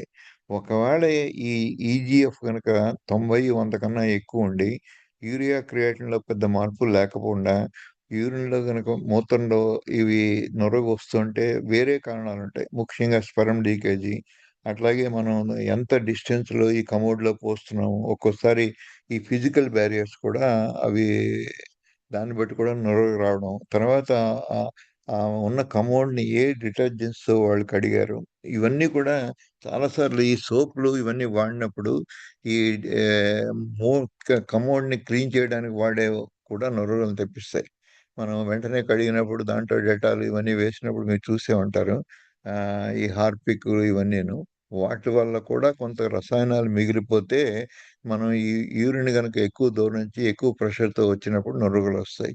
అలాగే స్పెరమ్స్ కొన్ని మామూలుగా ఇవి యూరిన్‌లో వెళ్ళకూడదు. అటువంటి ఏక పరిస్థితులైనా స్పెర్మ్ కౌంట్ గనక స్పెర్మ్ కూడా ప్రోటీన్ ఉంటుంది. అటువంటి స్పెర్మ్ లీకేజ్ ఉన్నట్టయితే పర్టిక్యులర్‌గా ఈ ప్రోస్టేట్ ప్రాబ్లమ్ ఇటువంటివి ఉన్నప్పుడు అటువంటివి జరుగుతాయి. సెమినల్ వెసికల్స్ అని ప్రోస్టేట్‌తో పాటే టెస్టిస్‌లో ఉంటాయి. వాటి నుంచి కూడా కొన్ని ద్రవాలు విసర్జన జరుగుతూ ఉంటుంది. వాటిలో కూడా ప్రోటీన్ ఉంటుంది. ఇవన్నీ చిన్న చిన్న కాజులు. కానీ ముఖ్యమైన మేజర్ ప్రాబ్లమ్ అందరికీ కూడా కిడ్నీ. ఆ కిడ్నీ నార్మల్‌గా ఉంది అని అనుకున్నప్పుడు తర్వాతే మిగతా కారణాల గురించి ఆలోచించాలి తప్ప, మిగతా కారణాలు కూడా ఉన్నాయి కాబట్టి ఇది కిడ్నీది కాదు అనుకునే నమ్మకాన్ని పెంచుకుంటే చాలా సార్లు నష్టపోతాం. 87 అన్నది ఇది ప్రమాదం చేయదు గానీ మీకు 90 కన్నా తక్కువే ఉందది. సో, ఈ వయసుని బట్టి కూడా ఇది పెరుగుతూ ఉంటుంది, మారుతూ ఉంటుంది. సో, దీన్ని ఎంతవరకు ఒక 2, 3 నెలల్లో మళ్ళీ చేయించుకుని 87 కన్నా తగ్గుతోంది, 80కొచ్చింది, 70కొచ్చింది అంటే మనం ఇంకా ఎక్కువ జాగ్రత్తలు తీసుకోవాల్సిన అవసరం ఉంటుంది. అలా కాకుండా 87 మళ్ళీ 90కెళ్ళింది. ఇది ఎక్కువ మార్చట్లేదు 2, 3 నెలల తర్వాత కూడా అనుకుంటే కిడ్నీకి సంబంధించింది అయ్యి ఉండకపోయే అవకాశం ఎంతైనా ఉంది. అప్పుడు మిగతా కారణాల గురించి మనం ఆలోచించొచ్చు. అప్పటిదాకా ఈ దీంట్లో ఉన్న మార్పుల్ని మనం దీన్ని కిడ్నీ యొక్క ప్రాబ్లమే అని అనుకుని దీని ఇన్వెస్టిగేషన్స్ కానీ, దీని మీద తీసుకోవాల్సిన జాగ్రత్తలు గానీ తీసుకున్నప్పుడు మనం కిడ్నీని తొందరలో చెడిపోకుండా కాపాడుకునే అవకాశం ఎంతైనా ఉంది. Thank you. ఆయనకి నివృత్తి అయిందనుకుంటున్నాను నేను చెప్పినవి. డెఫినెట్గా సార్, డెఫినెట్గా సార్. ఆ, నివృత్తి అయింది సార్. నేను మీ దగ్గరకు కూడా వస్తాను కొంచెం టైం చూసుకొని. తప్పకుండా. నివృత్తి అయింది సార్. ధన్యవాదాలు. రైట్.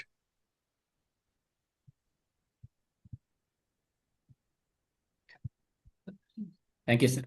శంకర్ రెడ్డి గారు హ్యాండ్ రైజ్ చేశారు, అన్మ్యూట్ చేసుకుని మాట్లాడండి.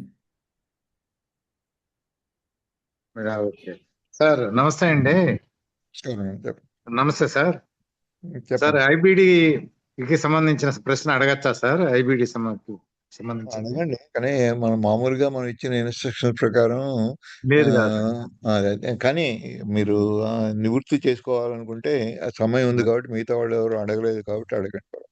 సార్ సార్ ఐబిడి సమస్యకు మన ఎల్సిహెచ్ డైట్ కానీ లేదంటే వేరే డైట్ కానీ ఏ డైట్ ఫాలో అవ్వచ్చు అనేది కొంచెం గైడెన్స్ కావాలి సార్. ఐబిఎస్ అనేది సింటమ్స్ ఉన్న దాన్ని బట్టి ఆధారపడి ఉంటుంది. ఈ ఐబిఎస్ లో కనుక మీకు జాన్యులిన్ అనేది ఎక్కువ సెక్రీట్ అయ్యి, అట్లాగే మీకున్నటువంటి డయేరియాలు, కాన్స్టిపేషన్లు ఆల్టర్నేటివ్ గా వస్తూను, తర్వాత అబ్డామినల్ డిస్కంఫర్ట్ ఉండడము, తర్వాత కోలంలో కొన్ని డైవర్టికులే అనేటువంటివి ఇది కొలనోస్కోపీ చేసినప్పుడు తెలుస్తుంది. ఇవన్నీ ఉండి ఇది ఐబిఎస్ఏ అని కన్ఫర్మ్ అయితే మాత్రం పర్టికులర్లీ మోస్ట్ ఇంపార్టెంట్ భారతదేశంలో ఈ wheat is responsible for that. మనం తీసుకున్న వీటు అది జాన్యులిన్ అనే ప్రోటీన్ ని దెబ్బ కొట్టడం, ఆ టైట్ జంక్షన్స్ అని ఉండాలి కోలంలో. అవి గట్లో ఉన్నటువంటి బ్యాక్టీరియా, మనం తిని అరిగించుకోలేని ప్రోటీన్స్, అవి మలం ద్వారా విరోచనం ద్వారా బయటికి పోవాలి. అలా కాకుండా లీకీ గట్ సిండ్రోమ్ అనేది డెవలప్ అయినట్టయితే అవి రక్తంలోకి వెళ్ళడం, దానివల్ల వచ్చే యాంటీజెన్ యాంటీబాడీ రియాక్షన్స్ వల్ల మనకి ఐబిఎస్ అనేది కంటిన్యూస్ గా మెయింటైన్ అవుతూ ఉంటుంది. సో దాంట్లో ఒక్కోసారి ఆ కోలంలో ఉన్న డయాబెటిక్లు అవన్నీ కూడా ఏర్పడి కాన్స్టిపేషన్ అది ఎక్కువ ఉన్నప్పుడు ఒక్కోసారి అవన్నీ రప్చర్ కూడా అయ్యే అవకాశాలు ఉంటాయి. తర్వాత ఏది తినాలన్నా కానీ పొట్ట నిండుగా ఉండడం, డిస్కంఫర్ట్ ఉండడం, అది మలబద్ధకం, ఒకసారి ఎక్కువ విరోచనాలు అవ్వడం, ఈ రెండు విధాలుగా కూడా వాళ్ళకు ఉంటుంది. కొన్ని రోజులు మనం కంట్రోల్ చేసుకోవాలంత పలచగా విరోచనాలు అవ్వడం, తర్వాత కొన్ని రోజులు పోయేప్పటికి అసలు కాన్స్టిపేషనే, అసలు మలమే వెళ్ళకపోవడం, మలము విసర్జించడమే కష్టం అవడం, ఎక్కువ స్ట్రెయిన్ అవ్వడం, ఇటువంటివి సైకిల్స్ లా మారుతూ ఉంటుంది అది. మనకున్న గట్ బ్యాక్టీరియాకి దీనికి దగ్గర సంబంధం ఉంటుంది. ఈ గట్ బ్యాక్టీరియా అన్నది మనకున్న అనుకూల పరిస్థితులు కాకుండా ప్రతికూల పరిస్థితులు ఏర్పడడానికి మనం తీసుకున్న డైట్. దాంట్లో ఫ్రక్టోజ్ అన్నది చాలా మోస్ట్ డేంజరస్. ఇంత ముందాగా దాని గురించి ఎక్కువ తెలియదు. ఈ వీట్ తర్వాత దీనివల్ల వచ్చే మోస్ట్ డేంజరస్ సబ్స్టెన్స్ ఫ్రక్టోజ్. ఈ ఫ్రక్టోజ్ని ఏ విధంగా తగ్గించాలి అన్నది చాలా ఇంపార్టెంట్. ఆ ఫ్రక్టోజ్ కనుక ఎక్కువ ఉన్నప్పుడు 10 రెట్లు గ్లూకోజ్ కన్నా కూడా అది డ్యామేజ్ చేసేటువంటి అవకాశం ఉంటుంది ఈ మీకోజాని. అలాగే దీంతో పాటే చాలా మందికి ఈ small intestinal bacterial over growth అంటే సిబో అని చిన్న పేరుతో పిలుస్తారు. ఈ రెండు కూడా చాలా మందికి కలిసే ఉంటాయి. ఇటువంటివి ఉన్నప్పుడు మీ ఏ ఫుడ్కి అయితే ఎలర్జీ ఉందో తెలుసుకోవడము, తర్వాత దానికి కొన్ని టెస్టులు ఉన్నాయి. అలాగే కొన్ని ఇన్స్ట్రుమెంట్స్ ఇంట్లోనే మనం చేసుకునేటువంటి టెస్టులు కూడా ఉన్నాయి. ఇవన్నీ ఇండియాలో కూడా దొరుకుతున్నాయి త్రూ అమెజాన్. అమెరికాలో అయితే విరివిగా ఉన్నాయి. వాటిని మనంతట మనమే ఇంట్లో కూడా టెస్ట్ చేసుకుని ఏ ఫుడ్ ఎలర్జీ ఉంది అన్నదాన్ని తెలుసుకున్నప్పుడు వాటిని గనుక తగ్గించుకున్నప్పుడు ఇవన్నీ తగ్గుతాయి. అట్లాగే ఈ జాంజలిన్ అనే దాని యొక్క స్థితిగతుల్ని ఎస్టిమేట్ చేయడం అంత ఈజీ కాదు అది. ఈ bowel syndrome, leaky bowls, IBS అంటే ఇరిటబుల్ బౌల్ సిండ్రోమ్ ఉన్న వాళ్ళందరికీ కూడా వాళ్ళకే ఈ పర్టికులర్ పదార్థాలు తిన్నప్పుడు ఎక్కువ ప్రాబ్లం రావడం వాళ్ళు కూడా గుర్తించగలరు. ఒక్కోటి విని టెస్ట్ చేసుకున్నప్పుడు. అలా కాని పక్షంలో కొన్ని టెస్టులు ఉన్నాయి. అవైనా ఎలర్జీ టెస్టులు చాలా ల్యాబొరేటరీస్లో ఇండియాలో కూడా దొరుకుతున్నాయి. అలా కాకుండా మీ హోమ్ దగ్గర ఇంట్లోనే టెస్ట్ చేసుకునేవి కూడా ఇప్పుడు అమెరికాలో అవైలబుల్గా ఉన్నాయి. ఎయిర్ 2 అనే ఒక డివైస్ ఉంటుంది. ఆ డివైస్లో మీరు తిన్న తర్వాత గాలి ఊస్తే మీరు నోట్లోంచి వచ్చే గాలితోటి ఈ బ్యాక్టీరియా ఉన్నాయా లేదా అనే దాన్ని కూడా తెలియజేసే పరీక్షలు ఉన్నాయి. వీటిలో ఏదైనా వాడుకుని ఐబిఎస్ కన్ఫర్మ్ అని అనుకున్నప్పుడు ఎక్కువ సార్లు వాళ్ళకి ఇచ్చేటువంటి ట్రీట్మెంట్ వల్ల కూడా ఎక్కువ ఆరోగ్యం సమకూడదు, కానీ కొంతవరకు కంట్రోల్ అవుతాయి సిమ్టమ్స్. కానీ ఈ డైట్ మార్చుకుని వీట్ ప్రోడక్ట్స్ అట్లాగే మిగతా అలర్జీస్ ఏమున్నాయో తెలుసుకుని వాటిని మానేయగలిగితే యూజువల్గా ఇటువంటి వాటికి మనకు డిఫికల్టీ ఉంది అనుకున్నప్పుడు కార్నివోర్ డైట్ అంటారు. అంటే జంతు సంబంధించిన డైట్ తిన్నప్పుడు ఈ వృక్ష సంబంధించిన డైట్ అన్ని మానేసి ఓన్లీ జంతు సంబంధించిన డైట్ తిన్నప్పుడు చాలా మటుకి కంట్రోల్లో ఉంటాయి. సో ఇటువంటివి కూడా వాడుకోవచ్చు. ఐబిఎస్ తోటి అంత ఎక్కువ కాలం బాధపడాల్సిన అవసరం లేదు ఇప్పుడున్న పరిస్థితుల్లో. Thank you. సార్ సార్ దీని గురించి సలహాలు కావాలంటే తమ దగ్గరికి రావచ్చా సార్ హైదరాబాద్? తప్పకుండా రావచ్చండి. Thank you sir. Thank you sir, thank you. Gautam Prasad గారు.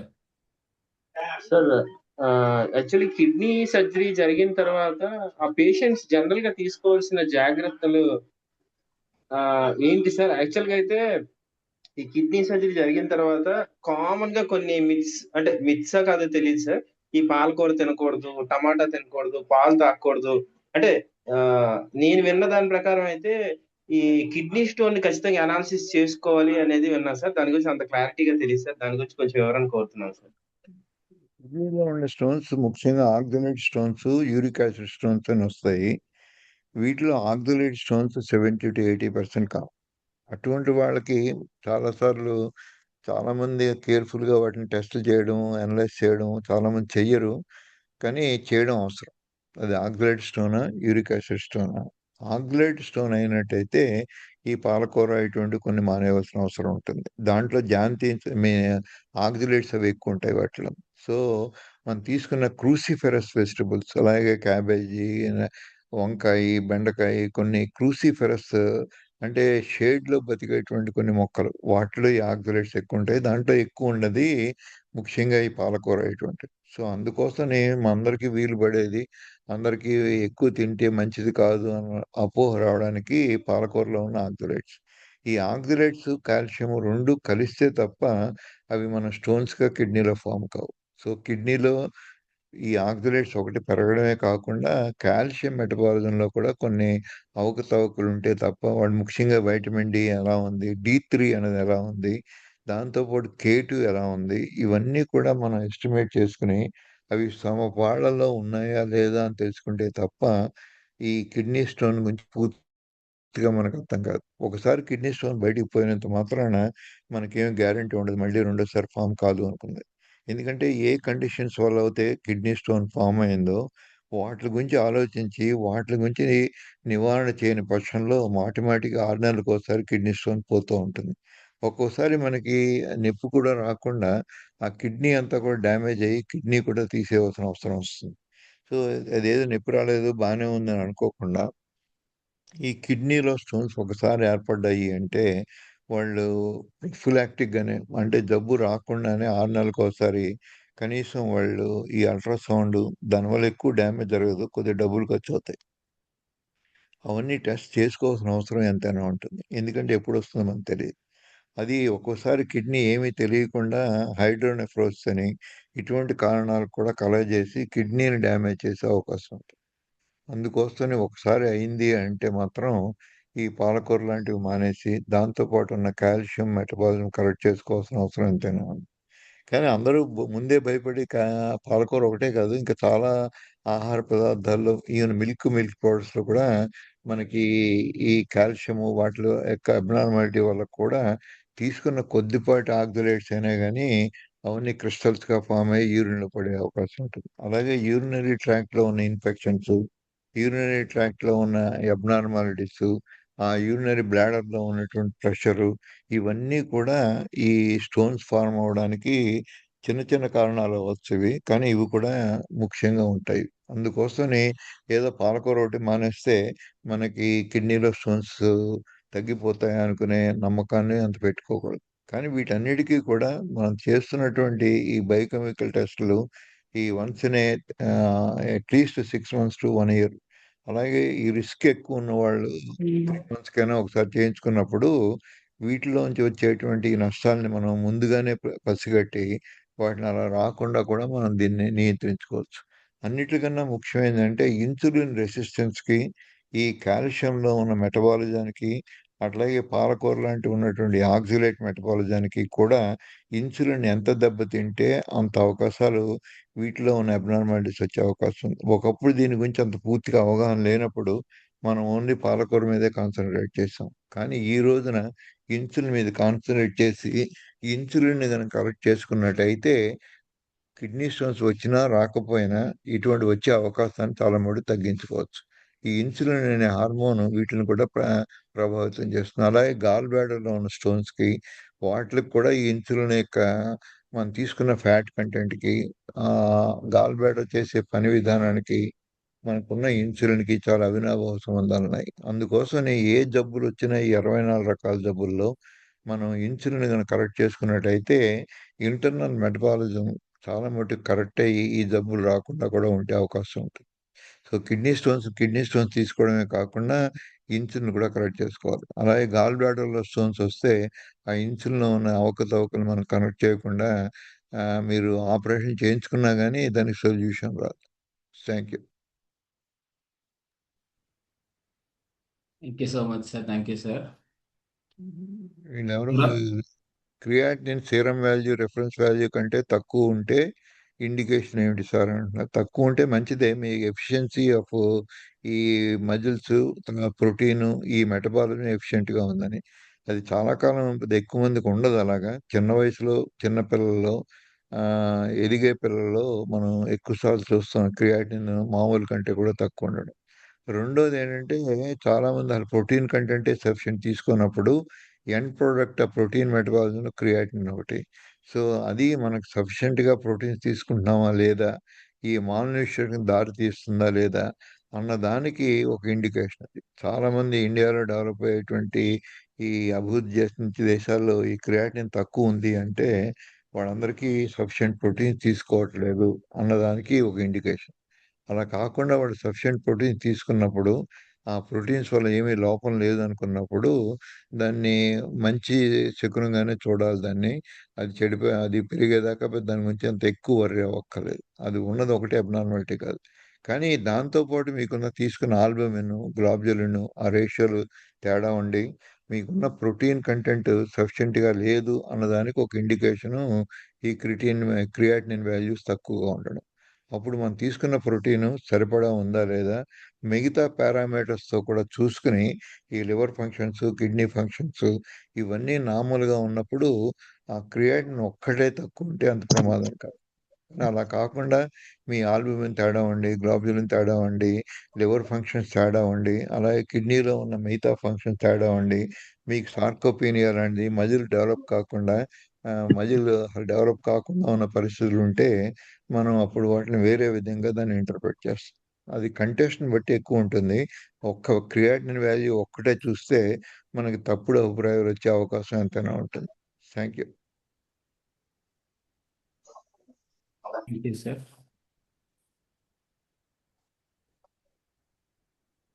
Thank you sir.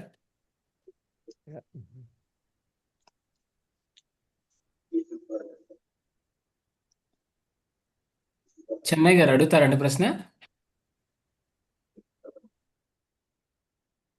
Okay sir, ఒక ప్రశ్న సార్. చెప్పండి. ఇప్పుడు మీరు డ్యామేజ్ అయిన కిడ్నీని బట్టి, అంటే కిడ్నీ ఎంత ఎక్స్టెంట్ వరకు డ్యామేజ్ అవుతుంటే అంతవరకు ప్రోటీన్ లాస్ ఉంటుందని మీరు చెప్పారు. సో ఇప్పుడు అడ్వాన్స్డ్ కిడ్నీ డిసీజెస్ లేకపోతే ఇక డయాలసిస్ అటువంటి కండిషన్స్లో వారికి కీటో లేదా ఎల్సిహెచ్ఎఫ్ డైట్ని ఎంతవరకు వాళ్ళకి సజెస్ట్ చేయొచ్చు? అట్లాగే ఆల్రెడీ డ్యామేజ్ అయిన దాన్ని ఎంతవరకు రివర్స్ చేసుకోవచ్చు, మళ్ళీ ఒక హెల్దీ కిడ్నీ టిష్యూ కింద ఎంతవరకు మనం రాబట్టుకోవచ్చు? పాలిసిస్టిక్ ఓవరీ డిసీజ్ అనేది ఉంటుంది. పాలిసిస్టిక్ కిడ్నీ డిసీజ్ ఇది గనక మనకి చాలా మంది రివర్స్ అయ్యే అవకాశం ఉంది. ఈ సిస్ట్ యొక్క డెన్సిటీ తగ్గిన, సిస్టులు తగ్గిన ఇవన్నీ కూడా ఎల్సిహెచ్ఎఫ్ కీటో డైట్ చేయడం వల్ల ఈ పాలిసిస్టిక్ కిడ్నీ అన్నదాన్ని చాలా ఎక్కువ మంది సైంటిస్టులు అమెరికాలో కాలిఫోర్నియాలో పనిచేసే ఒక ఆయన వీన్బర్గ్ అని ఉన్నారు. ఆయన చేసిన రీసెర్చ్ అంతా కూడా ఈ పాలిసిస్టిక్ కిడ్నీస్లో చేశారు. వాళ్ళు గనక కిడ్నీ ఫెయిల్యూర్ని రివర్స్ కూడా చేయగలిగిన శక్తి ఈ ఎల్సిహెచ్ఎఫ్ డైట్కి ఉంది.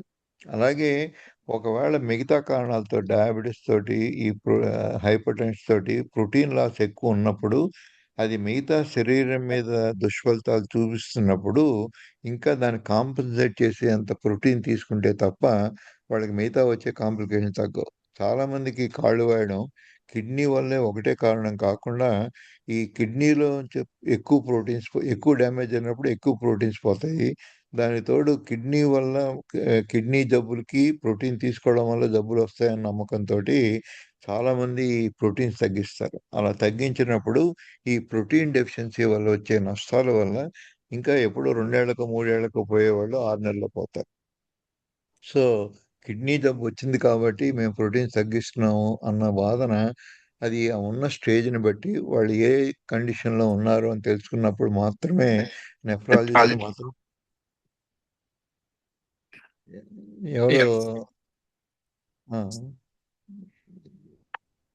దీనికి కొంతవరకు మనకి ఈ నెఫ్రాలజీ వాళ్ళ యొక్క నాలెడ్జి, ఏ పరిస్థితుల్లో మనం ఈ ప్రోటీన్ తగ్గించాలి, ఏ పరిస్థితుల్లో ఈ ప్రోటీన్ పెంచుకోవాలి అన్నది ఆ పరీక్షల వల్ల తేలుతుంది.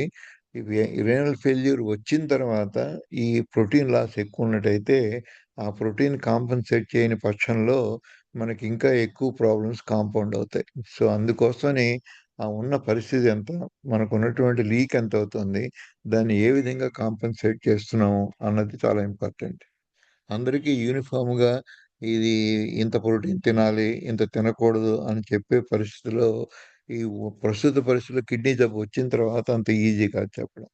సో, ఆ ఉన్న కండిషన్స్‌ని బట్టి వాళ్ళు డయాలిసిస్ మీద ఉంటే కొంత ఎక్స్‌ట్రా ప్రోటీన్ తీసుకున్న వాళ్ళకేం నష్టం ఉండదు. కానీ ఒకవేళ డయాలిసిస్ చేసుకుంటున్న వాళ్ళు కూడా ప్రోటీన్ సఫిషియెంట్‌గా తీసుకోకపోతే ఈ ప్రోటీన్ డెఫిషియన్సీ వల్ల వేరే కాంప్లికేషన్స్ వచ్చి వాళ్ళకి తొందరగానే మృత్యువాత పడే అవకాశం కూడా ఉంటుంది. అందుకోసమని ఈ స్పెషలిస్టుల యొక్క అడ్వైజు, మొత్తం ఈ లో కార్బోహైడ్రేట్‌తో కూడా ప్రాక్టీస్ చేసేవాళ్ళ ఈ అడ్వైజు, ఇవన్నీ చేసుకున్నట్టయితే కిడ్నీ ఫెయిల్యూర్‌ని కూడా కొంతవరకు కంట్రోల్ చేయడానికి, మిగతా కండిషన్స్‌లో ఉన్న కిడ్నీ ఫెయిల్యూర్‌ని కూడా మనకి వారానికి 3 రోజులు డయాలిసిస్ చేసుకునేవాళ్ళు, వారానికి 2 రోజులు డయాలిసిస్ కూడా వచ్చిన వాళ్ళు చాలామందున్నారు దీంట్లో. ఈ ఎల్‌సీహెచ్ఎఫ్ డైట్ చేస్తూ కిడ్నీలో పర్మనెంట్ డ్యామేజ్ అయిపోయిన తర్వాత కూడా మనం వీటిని కొంతవరకు అదుపులో ఉంచుకుని ఈ నెంబర్ ఆఫ్ ఫ్రీక్వెన్సీని తగ్గించుకోవచ్చు. ఈ వారానికి 3 సార్లు అవసరమైన వాళ్ళు 2 సార్లు చేసుకోవడం. అంతకన్నా తక్కువ ఎక్కువ మందికి ఉండదు. కానీ దానివల్ల వచ్చే ఫలితాలు కొంత యూరిన్ అవుట్‌పుట్ రికవర్ అవ్వడము, తర్వాత డయాలిసిస్‌లో ఉండే కాంప్లికేషన్స్ అన్నీ కూడా తగ్గించుకునే అవకాశం ఎంతైనా ఉంటుంది. అలాగే 10, 15 ఏళ్ళు కూడా డయాలిసిస్ చేయించుకుని మామూలు జీవితాలు గడిపేవాళ్ళు చాలామందున్నారు ఇప్పుడు. సో, అందుకోసమని ఏదో డయాలిసిస్ అంటే చాలామంది ఏదో ఇంటర్ప్రెట్ చేస్తున్నారు. అదేదో పాడి మీద ఎక్కించినట్టేనని. అవన్నీ తప్పుడు అవగాహనలు. దాంట్లో డయాలిసిస్, కిడ్నీ ఫెయిల్ అయినంత మాత్రాన మొత్తం జీవితం అంతా అయిపోతుందని అనుకోకూడదు. కిడ్నీ ఫెయిల్యూర్ వచ్చిన తర్వాత డయాలిసిస్ చేయించుకుని కిడ్నీ ట్రాన్స్‌ప్లాంట్ కూడా వీలు పడని వాళ్ళు కూడా 10, 15 ఏళ్ళు ఈ డయాలిసిస్ తోటే చేసుకొని మామూలు జీవితంలో చేసే అన్ని కార్యక్రమాలు వాళ్ళు చేయగలుగుతున్నారు. సో, ఈ విధంగా మనం దాని మీద నిరుత్సాహపడి అవన్నీ ఏదో ఒకసారి కిడ్నీ ఫెయిల్యూర్‌లోకి వెళ్ళిపోతే జీవితం అంతా అయిపోయింది అనుకునే పరిస్థితులు ఈ మోడర్న్ సైన్స్‌లో లేవు. ఇంకా రాను రాను హోమ్ డయాలిసిస్‌లు, మీ అంతట మీరే చేసుకునేటువంటి డయాలిసిస్‌లు, ఇవి కూడా అభివృద్ధి చెందుతున్నాయి. అలాగే స్టెమ్ థెరపీలు, ఇవన్నీ కూడా ఎన్నో అలాగే ఆర్టిఫిషియల్ కిడ్నీయే కాకుండా న్యూలీ జనరేటెడ్ స్టెమ్ సెల్స్ నుంచి తయారు చేసి మీ బయోలాజికల్ టిష్యూస్ తోటి మీకున్న స్కిన్ను, మీకున్న బోన్ మ్యారో తీసి దాని నుంచి కిడ్నీ తయారు చేసి మీకు అమర్చే పద్ధతులు కూడా ఒక 4, 5 ఏళ్లలో వస్తాయని నా నమ్మకం. ఇవన్నీ వచ్చిన తర్వాత కిడ్నీ ఫెయిల్యూర్ వల్ల జరిగేటువంటి ఈ అనర్థాలన్నిటిని కూడా ఒక 7, 8 ఏళ్ళు గనక ఈ డయాలిసిస్ చేసుకొని బతకగలిగితే మిగతా రాబోయే సైంటిఫిక్ డెవలప్‌మెంట్స్ అవన్నీ కూడా వాళ్ళందరినీ కిడ్నీ ఫెయిల్యూర్ వల్ల సావకుండా దాన్ని బతికించే అవకాశాలు ఎన్నో కనబడుతున్నాయి. సైంటిఫిక్ రిసర్చ్ అంతా ఇప్పుడు ఆ డైరెక్షన్‌లో వెళ్తుంది. పర్టిక్యులర్లీ జెనెటిక్ స్టడీస్ చేసి, ఈ ఎంబ్రియానిక్ స్టడీస్‌లో చేసి, స్టెమ్ సెల్ థెరపీ తోటి ఇవన్నీ కూడా చాలా అడ్వాన్స్‌డ్ స్టేజ్‌లో ఉన్నాయిప్పుడు. ఒక 6 నెలలు, ఏడాదిలోనే మనం వీటి ఫలితాలు మంచి ఇంపార్టెంట్ ఔట్‌కమ్స్ వచ్చే ఫలితాలు చూసే అవకాశం ఉంటుంది. Thank you. దీన్ని మాత్రం నిరుత్సాహపడనవసరం లేదు. ఇప్పుడున్న డయాలిసిస్ చేస్తున్న వారానికి 3 సార్లు చేస్తున్నా గానీ, దీంట్లో తీసుకోవాల్సిన జాగ్రత్తలు వాళ్ళు బ్లడ్ ప్రెషరు, ఈ డయాబెటిస్, ఈ ఎల్‌సీహెచ్ఎఫ్ చేయడం వల్ల ఫర్దర్ డ్యామేజ్ జరగకుండా ఉంటుంది. ఈ ఎల్‌సీహెచ్ఎఫ్ డైట్ అన్నది కిడ్నీ ఫెయిల్యూర్ వాళ్ళకి ఎంతో ప్రాముఖ్యత వస్తుంది. మిగతా వాళ్ళకంటే కూడా ఈ కిడ్నీలో ఫెయిల్ అయిన వాళ్ళకి ఈ డైట్ చేయడం వల్ల ఎక్కువ ఉపయోగాలున్నాయి. Thank you very much. Sir thank you sir. Answer చెప్పడంతో పాటు మేము చెప్పాల్సిన థ్యాంక్ యూ వెరీ మచ్ కూడా మీరే చెప్పేస్తున్నారు. Thank you so much. అంటే నేను అది ఒక తర్వాత ప్రశ్న సింబాలిక్‌గా టీ జ్యోతి. వాడుకున్నాను. నేను చెప్పాల్సింది అయిపోయిందని చెప్పడానికి థాంక్స్ చెప్తున్నాను. దాన్ని గుర్తించి మీరు అయిపోయిందా లేదా అప్పుడు శుభం పడకపోతే సినిమా అయిందో లేదో కూడా తెలీదు. అవును సార్, అవును. Thank you sir. టి జ్యోతి గారు హ్యాండ్ రైస్ చేశారు, మేడం అడగండి. నమస్తే సార్. నేను హాస్పిటల్కి వచ్చాను సార్. ఒక నెల నుంచి మీ డైట్ ఫాలో అవుతున్నాను. నందిగామ సార్. చెప్పండి. ఆ, నాకు అది గుర్తున్నారు. 3 రోజుల నుంచి మళ్ళీ పెయిన్ వస్తుంది సార్. అంతకుముందు డైట్ చేశాక తగ్గిందండి. వైట్ రైస్ ఏమి తింటలేదు కదా, బాగానే ఉంది. 3 రోజుల నుంచి కొంచెం పెయిన్ వస్తుంది సార్. పత్తి కొడుకు దగ్గర, లివర్ దగ్గర, ఈ పక్క దగ్గర ఇలా నొప్పి వస్తుంది.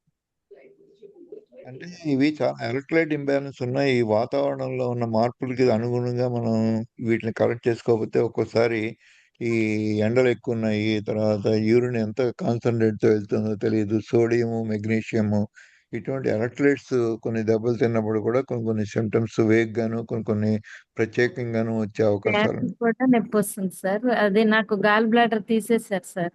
అది కూడా తీసేసినప్పుడు కూడా పెద్ద నష్టం లేదు, దానివల్ల మిగతా బాడీ అడ్జస్ట్ అవుతుంది. ఒకవేళ మీరు ఫ్యాట్స్ తిన్నప్పుడు గుర్తించి ఎక్కువ ఫ్యాట్స్ ఉన్నప్పుడు ఈ ప్రాబ్లం వస్తుంది అనుకున్నప్పుడు ఆ, తగ్గిమని. మీరు కొద్ది ఫ్యాట్స్ తగ్గించడం మంచిది. ఓకే అది ఏ 70-60 గ్రాములు తిన్నప్పుడు మీకు ఈ ప్రాబ్లం వస్తుంటే దాన్ని ఏ 30కో చేసినట్టయితే, అలాగే నెంబర్ ఆఫ్ టైమ్స్ పెంచుకున్నట్టయితే ఇది బాడీ అడ్జస్ట్ చేసుకుని లివర్ నుంచి డైరెక్ట్ గా మీకు బయలు రావాలి ఈ గాల్ బ్లాడర్ లేనప్పుడు.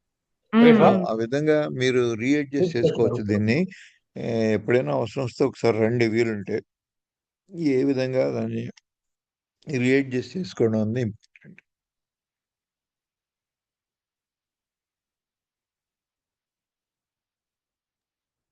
Thank you sir.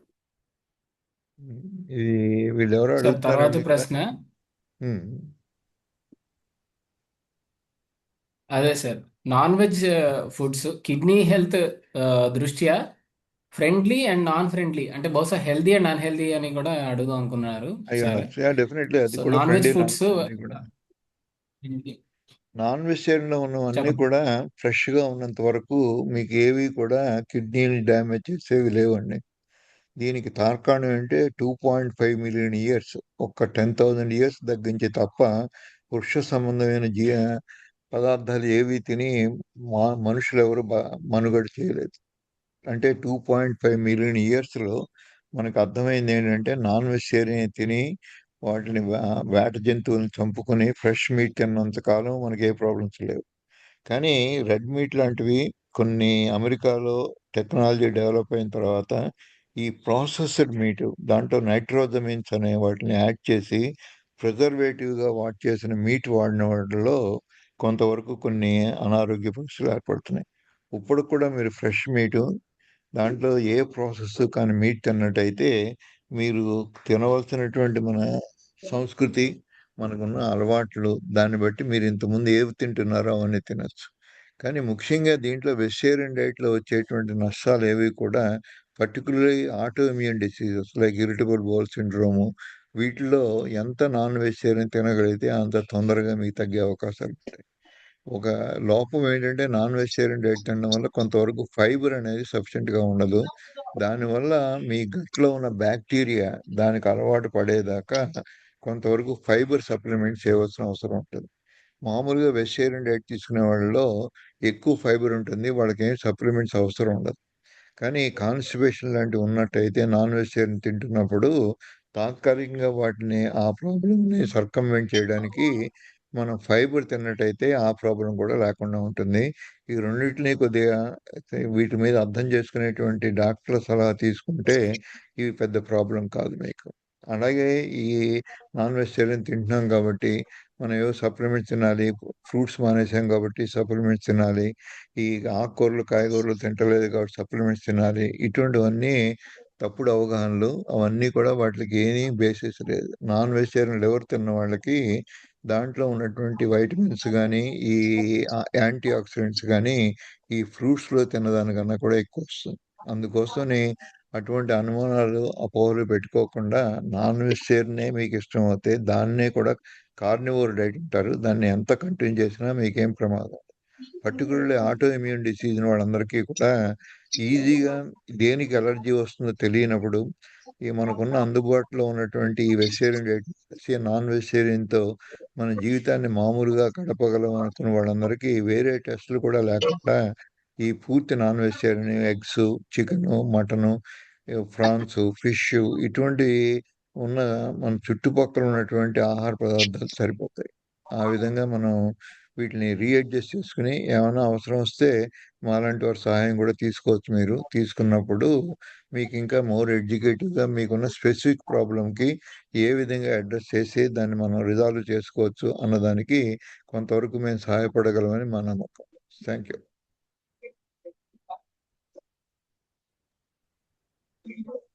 Thank you sir, thank you sir. Kidney చిగురు ఓకే, అయేషా గారు అడుగుతున్నారు సార్, కిడ్నీ రాళ్ళు ఎందుకు వస్తాయి, ఎల్సిహెచ్ఎఫ్ డైట్ వల్ల ఉపయోగం ఉంటుందా? ఈ ప్రశ్న తర్వాత చిగురుపాటి చిన్నాజీ గారు ఆయనది కూడా తీసుకుందాం సార్. ఫస్ట్ ఈ తప్పకుండా అండి. ప్రశ్నకి ఒకసారి కిడ్నీలో సమాధానం రాళ్ళు ఇవ్వండి సార్. రావడానికి మనకున్న ఇన్సులిన్ రెసిస్టెన్స్కి చాలా దగ్గర సంబంధం ఉంది. ఇన్సులిన్ రెసిస్టెన్స్ ఎంత ఎక్కువ ఉంటే మనం తిన్న పదార్థాల్లో ఉన్న ఆక్సలేట్స్, ఈ కాల్షియము, వైటమిన్ డి సరైన పాళ్ళల్లో ఉండక ఇవన్నీ కూడా, అలాగే కేటు అన్న వైటమిన్ కేటు అది మామూలుగా వెజిటేరియన్స్లో చాలా ఎక్కువ లోపాలతో ఉంటారు. అది ఎక్కువ ఏదో నాటో అనేటువంటి ఈ ఇటువంటి చిక్ పీస్ నుంచి వచ్చే పదార్థాలు ఆల్మోస్ట్ కుళ్ళు వాసన వచ్చేంత ఇదిగా ఉన్నప్పుడు తప్పిస్తే వెజిటేరియన్ డైట్లో వైటమిన్ కేటు ఉండే అవకాశం ఉండదు. ఈ వైటమిన్ కేటు లోపం ఎంత ఉండి మనం తీసుకున్న వైటమిన్ డి సఫిషియెంట్గా లేకపోవడము, తర్వాత మనం తీసుకున్నటువంటి కాల్షియము, ఇన్సులిన్ ప్రభావం వల్ల ఇవన్నీ రాళ్ళుగా ఏర్పడతాయి.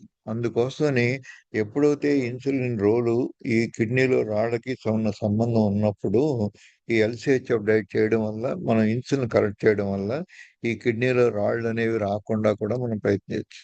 అట్లాగే ఎవరికైనా ప్రత్యేకించి వైటమిన్ డి తక్కువ ఉండి, వైటమిన్ కేటు తక్కువ ఉండి, అట్లాగే వాళ్ళకున్న నైట్ షేడ్ ప్లాంట్స్ తింటూ ఎక్కువ దాంట్లో ఆక్సిలేట్స్ వస్తాయి. యూరిక్ యాసిడ్ పళ్ళు అవి తినడం వల్ల ఎక్కువ వస్తుంది. ఆ యూరిక్ యాసిడ్ ఎక్కువగా ఉండి వీటితో టెస్టులు చేసుకుని ఆక్సిలేట్స్, యూరిక్ యాసిడ్ వాటిని నియంత్రించుకున్నప్పుడు, ఇన్సులిన్ నార్మల్గా పెట్టుకున్నప్పుడు, ముఖ్యంగా అది ఎల్సిహెచ్ఎఫ్ డైట్ చేయడం వల్ల మాత్రమే జరుగుతున్నది. ఈ కార్బోహైడ్రేట్స్ అన్ని తగ్గించి హెల్దీ ఫ్యాట్స్ తిన్నప్పుడు ఈ ఈ ఈ విధమైన డైట్ ప్రోగ్రాము మీ జీవన శైలి మారినప్పుడు మీ కిడ్నీలో రాళ్ళు వచ్చే అవకాశం చాలా తక్కువ ఉంటుంది. Thank you. Thank you sir, thank you sir. Chigurupati Chinnaji గారు అడగండి సార్ ప్రశ్న. నాకు గుర్తున్నంత వరకు మీరు ఒంగోలు జిల్లా జన విజ్ఞాన వేదిక అధ్యక్షులు అనుకుంటున్నాను సార్. నేను నేను రాంగ్ అయితే కరెక్ట్ చేయండి. కరెక్టే ఒకసారి సార్. మాట్లాడండి సార్.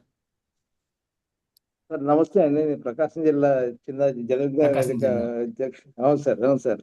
గతంలో doctor class Jana Vignana okay. వేదికలో కూడా విన్నాం సార్. చాలా చక్కగా చెప్పారు. మంచి సమాచారం చేశారు సార్. అది నా వైఫ్ కి కిడ్నీ పేషెంట్ అండి. క్రియాటిన్ కూడా కొంచెం ఎక్కువ ఉంది. ఇక్కడ లోకల్ నెఫ్రాలజిస్ట్ కిమ్స్ హాస్పిటల్లో చూపించుకుంటా ఉందండి. ప్రస్తుతం ఆయన అయితే క్రియాటిన్ ఎంత ఉందండి? క్రియాటిన్ 6.63 ఉందండి. 6.3 అంటే ఎక్కువే. యూరియా ఏమో 145.52 ఉందండి యూరియా. ఇది డైట్ ఉప్పు కారం తగ్గించేసేసి తీసుకుంటా ఉంది తను కొంచెం. ఈ ఒక్కోసారి ఏమో యూరిన్ అవుట్పుట్ కొంచెం బాగా ఎక్కువ వస్తుందండి, ఒక్కోసారి యూరిన్ అవుట్పుట్ కొంచెం తక్కువ వస్తూ ఉంటుందండి. అంతే. కాళ్ళు వాపులు అయితే కొంచెం ఒకసారి కనిపిస్తే కొంచెం తగ్గుతా ఉంది. అందుకని చెప్పేసి ఒకసారి మీ దగ్గర కూడా తీసుకొద్దామని చెప్పేసి హైదరాబాద్ చెకప్ అని చెప్పేసి అనుకుంటున్నాను సార్. తప్పకుండా మీరు తీసుకురావచ్చు. కానీ నెఫ్రాలజిస్ట్ ఎవరైనా చూసారా? నెఫ్రాలజిస్ట్ ఇక్కడ టి వెంకటరమణారెడ్డి గారని KIMS hospital Ongole sir. Okay. అది వాళ్ళు ఏమన్నా మరి డయాలసిస్ కొంచెం ఏం చెప్పలేదా? డయాలసిస్ చెప్పారు కానీ చూడండి మరి అని చెప్పన్నారు. తనేమో డయాలసిస్ అంటే ఇష్టపడలేదండి. తను నా వైఫ్ అసలు డయాలసిస్ అంటే మీకున్న క్రియాటిన్ లెవెల్స్, మీకున్న యూరియా లెవెల్స్ కొద్ది రోజుల్లో అది ఇష్టపడినా ఇష్టపడకపోయినా అది ఇంతకన్నా ప్రమాదం చేసే అవకాశం ఉంటుంది. మీ రీచ్డ్ అప్పర్ లిమిట్. అలాగే ఈజీఎఫ్ఆర్ చేసినప్పుడు ఎంత ఉంది? అది +15 వస్తుంది సార్. 15 కన్నా తక్కువ ఉన్నప్పుడు మీరు దాన్ని డయాలసిస్ అనేది చాలా అవసరం వస్తుందండి. అది కాస్త ముందు వెనక లేదు, కొన్ని వారాల దాకా ఆగచ్చేమో కానీ దాన్ని ఎక్కువ కాలం పోస్ట్పోన్ చేస్తే మనకి ఈ డయాలసిస్ వల్ల వచ్చే ఉపయోగాలు కూడా తగ్గిపోతూ ఉంటాయి. దీనికి ఎల్సిహెచ్ డైట్ చేసినా ఇంకోటి చేసినా ఇమ్మీడియట్గా డయాలైజ్ చేసి వీటి నుంచి బయటపడితే తప్ప ఈ ఎల్సిహెచ్ డైట్ అనేది మీకు పూర్తిగా ఉపయోగపడదు. దీంట్లో ఆవిడకి డయాబెటీస్ ఉన్నట్టయితే ఆ డయాబెటీస్ని కంట్రోల్ చేసుకోవడం, బీపీ ఉన్నట్టయితే బీపీని కంట్రోల్ చేసుకోవడం, ఏ కారణాల వల్ల ఈ కిడ్నీ డ్యామేజ్ అయిందో కూడా తెలుసుకుని వాటి కారణాలను కూడా మనం ఈ ఎల్సిహెచ్ఎఫ్ డైట్ ద్వారా కొంతవరకు తగ్గించుకోవచ్చు. ఆటో ఇమ్యూన్ డిసీజ్, ఎస్ఎల్ఈ అని ఇలాగ ఆవిడ వయసు అంతా కూడా నాకు తెలియదు. మామూలుగా ఇవన్నీ కూడా 50 ఏళ్ళు 60 ఏళ్ళు దాటిన దగ్గర నుంచి వచ్చే అవకాశాలు ఉంటాయి ఇవన్నీ. సో వీటిలో నెఫ్రాలజిస్ట్ ఒపీనియన్ చాలా ఇంపార్టెంట్. వాళ్ళు చెప్పిన టైంలో మనం కనుక డయాలసిస్ చేసుకుంటే మిగతా ఉన్న కిడ్నీని సేవ్ చేసుకోగలుగుతాం.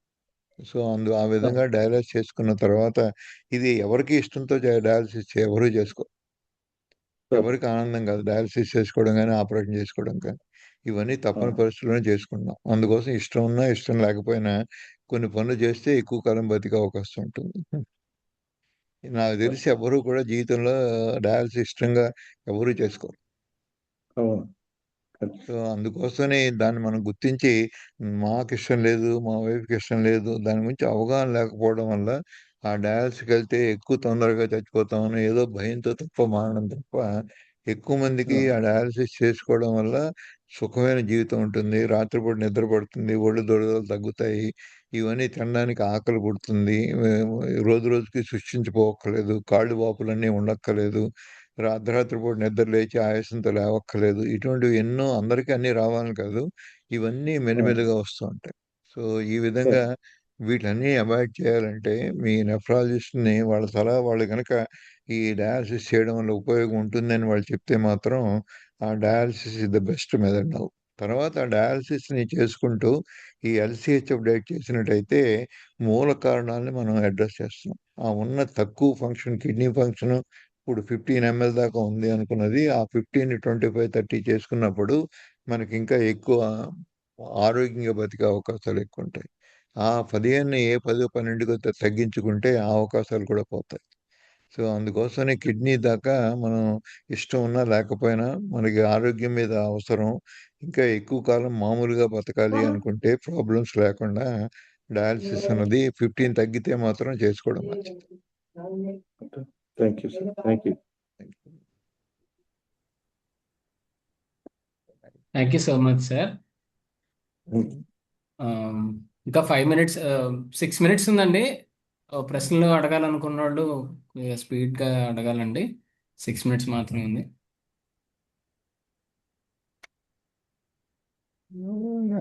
ట్రై చేశారంటున్నారు చూడండి, అది చిగురుపాటి చిన్నది అది అయిపోయిందా లేకపోతే ఇప్పుడు అయిపోయింది సార్. అయిపోయింది. అయిపోయింది. సరే రైట్.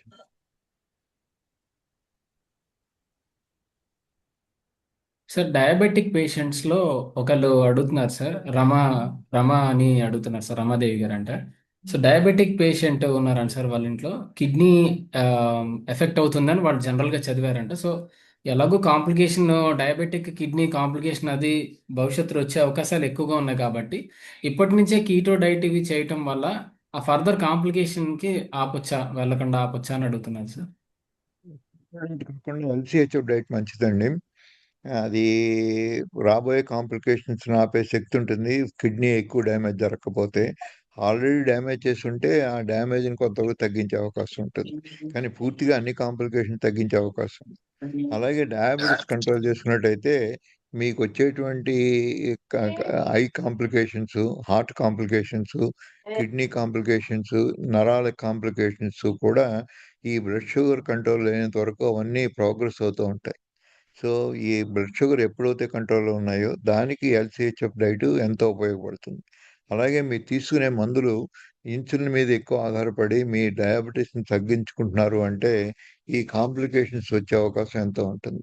అలా కాకుండా ఏదో రెండో మూడో ఈ హెచ్జిఎల్టీ ఇన్హిబిటర్స్ అంటారు, డాపాగ్లెటిజోను, అటువంటి మందులు వాడుకుని మెట్ఫార్మిన్తో కంట్రోల్గా ఉన్నంత వరకు ఆ మందులు పర్వాలేదు. కానీ అవి కాకుండా ఈ సల్ఫనైల్ యూరియాస్ అని అంటారు, ఈ డైనిల్, అటువంటివి తీసుకుని మీరు బ్లడ్ షుగర్ని కంట్రోల్ చేసుకుంటే వాటి వల్ల కూడా కిడ్నీ డ్యామేజ్ ఎక్కువ జరిగే అవకాశం ఉంటుంది.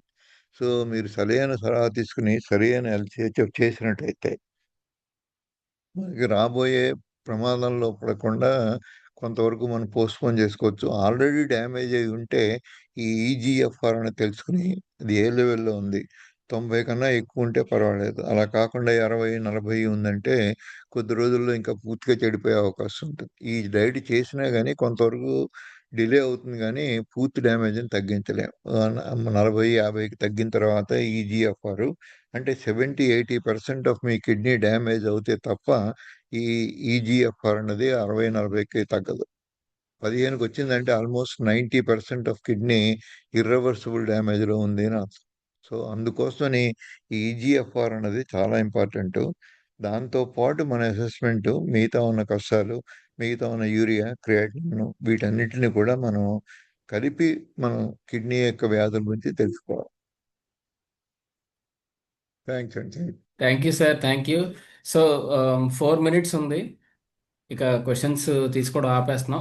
ఒకటి చిగురుపాటి శ్రీనివాస్ గారు, మీది హ్యాండ్ రైస్ చేసే ఉందండి. సో ఏమైనా ప్రశ్న ఇంకా అడుగుతారా? ఇందాక రైస్ చేసిన హ్యాండ్ అని అంటారా? Okay, okay, okay. సో ఇందాక రైస్ చేసిన హ్యాండే. ఓకే, నేను కన్క్లూడింగ్ రిమార్క్స్ చెప్పేస్తానండి. ఒక 3 minutes ఉంది, సో దాంతో క్లోజ్ చేద్దాం.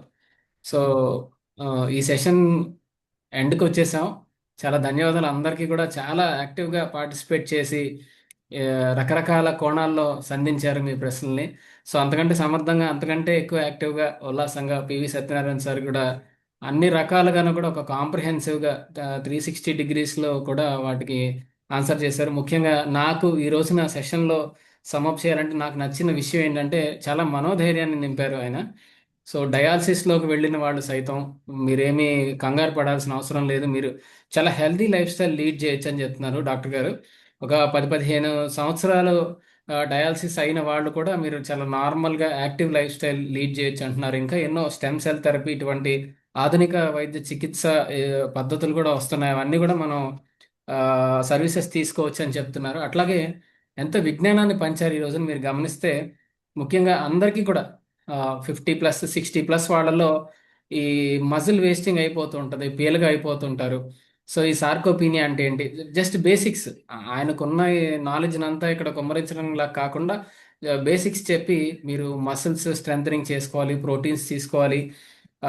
ప్రతి సంవత్సరం కూడా ఒక 5-10% మసిల్ వేస్టింగ్ అవుతూ ఉంటుందంటారు. ఇది చాలా అలర్ట్ కాల్. మా ఇంట్లో కూడా చాలా మంది పెద్దవాళ్ళు ఉన్నారు.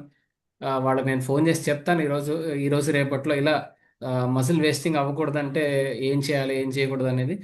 అట్లాగే ఆ, ఈ ఈ కిడ్నీ డిసీజెస్ సంబంధించి వాటిని నివారించుకోవడం కోసం అట్లా హెల్దీ లైఫ్ స్టైల్స్ ఎట్లా ఉంటాయి, ఏమేమి తీసుకోవాలి, నాన్ వెజిటేరియన్ ఫుడ్స్లో కూడా ఏమేమి తీసుకోవాలి, ఆయిల్స్, ఈ విషయాలన్నీ కూడా టచ్ చేశారు. చాలా ధన్యవాదాలు సార్.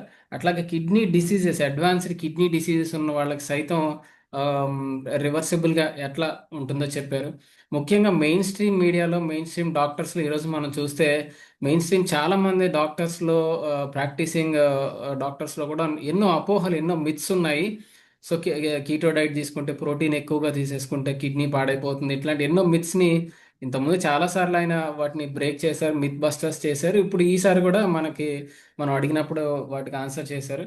అట్లాగే కొన్ని ప్రశ్నలు రెగ్యులర్గా, మేము ఆల్రెడీ హెల్తీగా ఉన్నాం, రెగ్యులర్గా మేము మానిటర్ చేసుకోవాలి. ఎట్లాంటి పారామీటర్స్ అంటే చాలా సింపుల్ పారామీటర్స్ దగ్గర నుంచి అసలు టెస్ట్లకే వెళ్ళకుండా మనమే యూరిన్లో నొరగ వస్తుందా లేదా, యూరిన్ కలర్ ఎట్లా ఉంది, వీటన్నిటి బట్టి కూడా మనం ఎలా రెగ్యులర్గా మానిటర్ చేసుకోవచ్చో కూడా మనకి విజ్ఞానాన్ని అందజేశారు డాక్టర్ గారు. అట్లాగే ప్రోటీన్స్ యొక్క ప్రాముఖ్యత మనందరికీ తెలిసిందే. ఇండియాలో అర్బన్లో అట్లాగే రూరల్లో కూడా ఈ సమస్య చాలా ఎక్కువగా ఉంటుంది. సఫిషియంట్ ప్రోటీన్స్ తీసుకోకపోవడం, సరిపడిన, అంటే అది ఆర్థిక కోణం అవ్వచ్చు, సామాజిక కోణం అవ్వచ్చు, లేదా ఓవరాల్గా ప్రాపర్ నాలెడ్జ్ లేకపోవడం వల్ల అవ్వచ్చు. ఇటువంటి కాంప్లెక్స్ క్వశ్చన్స్కి కూడా చాలా ఈజీగా ఆన్సర్స్ ఇచ్చారు. అండ్ ఒక సైకాలజిస్ట్గా కూడా ఒక మిత్రులు అడిగిన ప్రశ్నకి వాళ్ళ ఇంట్లో వాళ్ళు ఫలానా డయాలసిస్ ఒప్పుకోవట్లేదు లేదా ఇంకోటి అన్నప్పుడు వాళ్ళని ఎలా భయపెట్టొచ్చు, ఎలా సిమ్టమ్స్ అన్ని చూపించి డాక్టర్ దగ్గర తీసుకెళ్ళొచ్చు అని ఒక సైకాలజిస్ట్ పాత్ర కూడా పోషించారు.